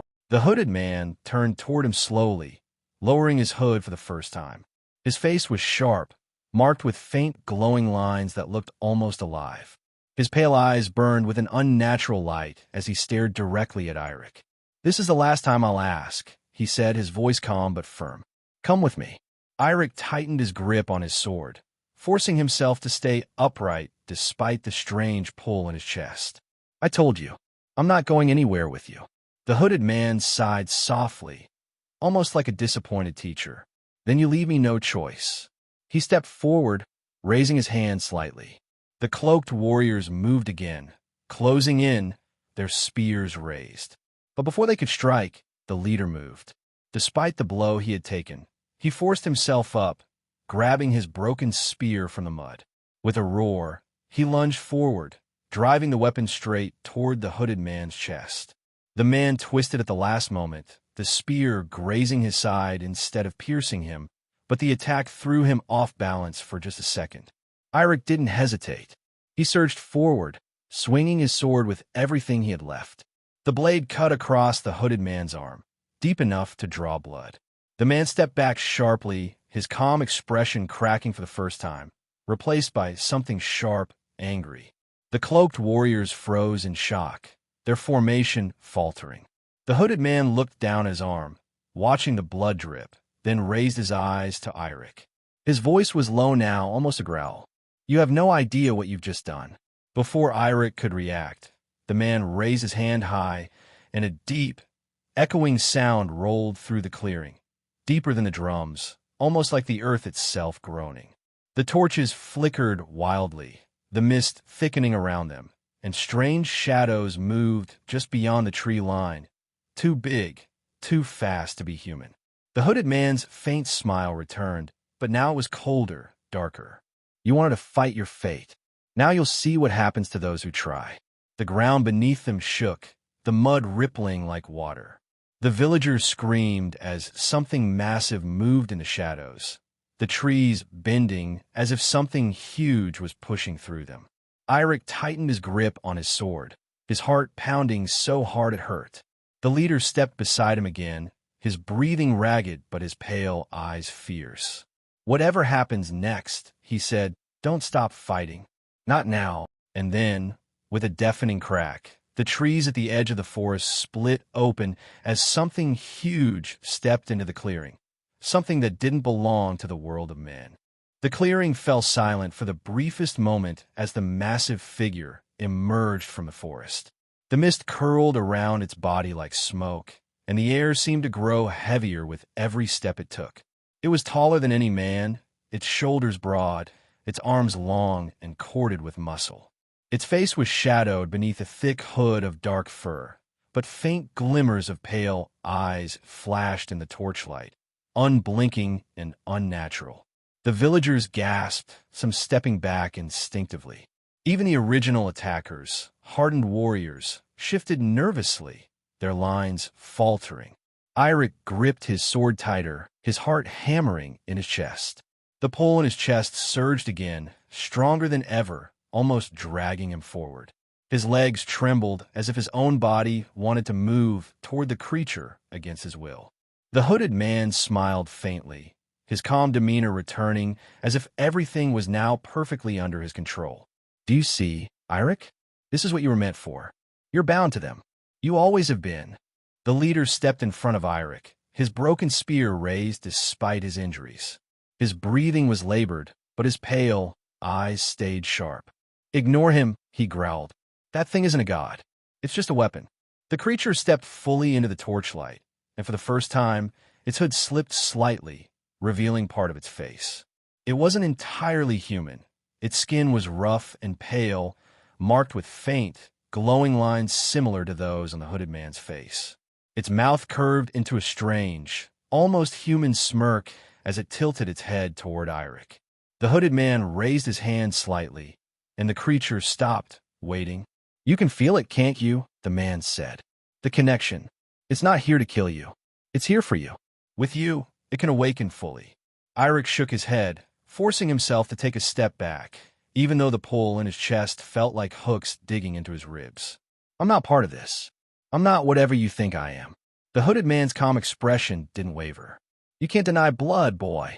The same power that made this creature runs in you." Eirik froze, his grip tightening on his sword until his knuckles ached. "You're lying." The leader shifted slightly, his jaw tightening, but he didn't deny it. That silence made Irik's chest tighten even more. The hooded man tilted his head, clearly noticing the hesitation. "You didn't tell him," he said to the leader, almost amused. "Of course you didn't. You thought you could protect him from it. But he deserves to know." Irik looked sharply at the leader. "What is he talking about?" The leader didn't look at him, his eyes still locked on the hooded man. "Not now. Tell him," the hooded man demanded, his voice cutting sharper now. "Tell him who his father really was." The word struck like a blade. Irik's chest felt tight, his breathing quick. What does that mean?" he asked, his voice low, almost shaking. The leader finally glanced at him, his expression grim, almost pained. "Your father wasn't just a farmer. He was one of them. He left it behind. He thought he could keep you safe from it." Irik stared at him, the words hitting harder than any spear. "You knew? All this time?" The leader didn't answer, his jaw tightening further. The hooded man stepped forward slightly, his smile widening. "Now you understand. You're not meant for this life. You're meant for us. For them." He gestured to the creature, which still stood waiting, almost patiently. "Come willingly, and this will all end. No more fighting, no more pain." Irik's heart pounded, his thoughts spinning. His father, one of them? The strange pull in his chest, the dreams, the way the hooded man always seemed to know what he was thinking. It all suddenly felt terrifyingly real. The leader stepped closer to him, lowering his voice. "Irik, listen to me. Your father left this behind for a reason. He wanted you to be free, not chained to them. Whatever's in your blood doesn't decide who you are. You do." Irik swallowed hard, his mind a storm of doubt and anger. The pull in his chest grew worse, almost unbearable now, as if his own body wanted to move toward the creature. The hooded man extended his hand slowly. "Irik, come with me." The leader's grip tightened on his spear. "Don't you dare." Irik closed his eyes for a brief second, trying to block out the noise, the pull, the whispers in his head. He thought of Freydis, still clutching their mother inside the longhouse. He thought of the villagers fighting for their lives around him. And he thought of his father, the man who had taught him to swing a blade, who had smiled quietly by the fire every night, never mentioning any of this. When Irik opened his eyes again, his jaw was set. "I'm not going with you." The hooded man's smile faded, his calm expression finally cracking into something darker. "Then you'll die here." He lowered his hand sharply, and the creature moved. It surged forward with terrifying speed, its massive hands tearing into the mud as it charged. The cloaked warriors moved with it, their spears darting in unison. Irik raised his sword, standing his ground, even as fear clawed at his chest. The leader stepped in front of him again, his voice sharp. "Stay behind me." The first strike came fast. The creature swung one massive arm, sending two of the original attackers flying as if they weighed nothing. It lunged for Irik, but the leader intercepted, jamming his broken spear into the creature's side. The weapon cracked, but the strike slowed it for just a heartbeat. "Now," the leader shouted. Irik didn't hesitate. He surged forward, swinging his sword with every ounce of strength left in him. The blade cut deep into the creature's arm, making it roar in pain, a guttural, almost human sound. The hooded man's calmness vanished completely. "Stop him," he shouted to his warriors. The cloaked warriors moved, but the villagers pushed forward, rallying in one desperate surge. Kjartan roared, swinging his axe into one warrior's chest, while Olav stabbed another in the back with his spear. The villagers' sudden defiance threw the formation into chaos for the first time that night. The leader grabbed Irik's arm, pulling him back. "We can't kill it, but we can drive it back. Aim for its legs. Make it fall." Irik nodded, forcing his tired body to move. He darted to the side as the creature swung again, its massive hand barely missing him. He slashed at its leg, the blade biting deep into muscle. The creature stumbled slightly, roaring again. The leader struck next, driving the broken spear into the creature's other leg. With a final roar, the massive figure collapsed onto one knee, shaking the ground as it hit the mud. The hooded man shouted something in a language Irik didn't understand, his voice sharp and angry, but the creature didn't rise again immediately. Irik raised his sword high, preparing to strike one final time. His chest burned, the pulse surging again, stronger than ever, almost begging him not to kill it. For a split second, his hand hesitated. The hooded man's voice slipped into his mind, soft and tempting. Strike it down, and you'll become what you fear. Spare it, and you'll never be free of us. Eirik gritted his teeth, forcing the voice out of his mind. I'm not yours, he said through clenched teeth. With one final swing, he brought the blade down, cutting deep into the creature's chest. The creature let out a final, low roar, then collapsed fully into the mud, unmoving. The cloaked warriors froze, their formation breaking completely for the first time. The hooded man stared at Eirik, his calm expression gone entirely, replaced by cold fury. This isn't over, he said, his voice low and sharp. You've only delayed what's coming. Eirik tightened his grip on his sword, his chest still burning, but his stance steady. Then come back for me yourself next time. The hooded man gave him one last look, his pale eyes narrowing before raising his hand. The cloaked warriors began pulling back slowly, melting into the mist as silently as they had come. The drum stopped completely, leaving only the sound of ragged breathing and crackling fires. The leader exhaled heavily, lowering his broken spear. You did it, he said, his voice quieter now. Eirik looked around the clearing, taking in the exhausted villagers, the bodies, the blood and the mud. For now, he said, his tone heavy. The leader nodded slightly, his expression unreadable. But as the mist closed around the retreating warriors, Eirik caught one last glimpse of the hooded man disappearing into the trees. He was smiling again, and for just a moment, Eirik felt that strange pull in his chest one more time, stronger than ever, as if something deep inside him had awakened when he struck the creature down, something he might never be able to undo. The clearing was quiet now, except for the soft crackle of fires and the heavy breathing of those who had survived. The mist still lingered, curling low around the fallen bodies, but the oppressive weight that had hung in the air all night seemed to have lifted, at least for now. Eirik stood still for a long moment, his sword hanging loosely at his side. His chest still burned faintly where the creature had touched him, but the pull inside him had lessened. Not gone, but weaker. He could breathe again. The leader lowered himself to sit on a broken log, his broken spear resting across his knees. His pale eyes followed the retreating mist, but his face held no relief. They'll be back, he said quietly. Eirik looked down at him, his own breathing steadying. I know. The leader finally glanced at him, his expression softer than before, though still guarded. You fought well tonight. Your father would have been proud. The word struck something in Eirik's chest. He looked down at the mud, unsure what to say. For years, he had thought of his father as just a farmer, a quiet man who preferred fishing to fighting. Now, every memory felt different, every look, every word. It was strange to think his father had carried a secret like this all his life. Why didn't you tell me before? Eirik asked, his voice low. The leader sighed, leaning back slightly. Because it wouldn't have changed anything. Knowing doesn't change who you are. That's something you choose for yourself. And I didn't want you to feel like your life was decided before you even had the chance to live it. Eirik looked at him for a long moment, then nodded slightly. I'm still me, he said finally, more to himself than anyone else. The leader gave a faint smile, almost tired. Good. Hold on to that, because they'll try to take it from you every time they can. Behind them, the villagers slowly began to regroup.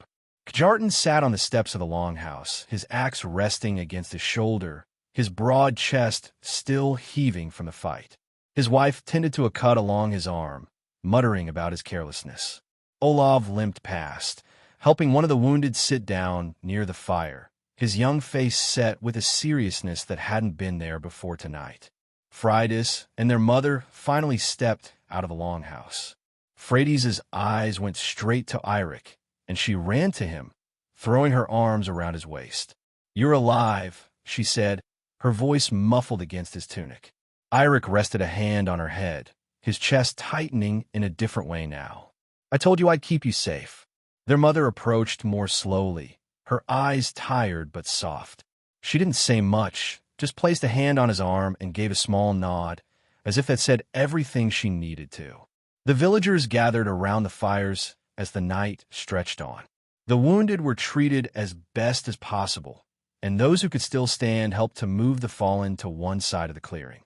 There was no celebration, no cheering, just quiet relief and exhaustion. Eirik sat near the fire, his sword resting beside him. The leader sat across from him, silent, staring into the flames. Neither spoke for a long time. Finally, Eirik broke the silence. "They'll come again, won't they?" The leader nodded once, his pale eyes reflecting the firelight. "Yes, maybe not tomorrow, maybe not next month, but they will. You hurt them tonight. You made them lose something they didn't expect to lose. They won't forgive that." Eirik stared at the fire, his jaw tightening. "Then I'll be ready." The leader gave him a long look, then nodded slowly. "You're already stronger than you think. Just remember, strength isn't enough. Don't let them turn you into what they are. That's how they win." Eirik glanced at him. "You think I can stop them?" The leader's faint smile returned. "You stopped them tonight, didn't you?" Eirik didn't answer right away, but he looked down at his hands, still stained with mud and blood. He thought of the hooded man's words, the pull he had felt, the whispers in his head. He wasn't sure how long he could fight something that was inside him, but for now, at least, he was still himself. The night dragged on, and eventually, the villagers drifted into uneasy sleep, keeping watch in turns. Eirik stayed awake near the fire, staring into the glowing embers. The leader sat beside him again, silent for a while before speaking. "You know," he said quietly, "your father once told me something before he left that life behind. He said the gods don't choose men. Men choose the gods." Eirik turned his head slightly.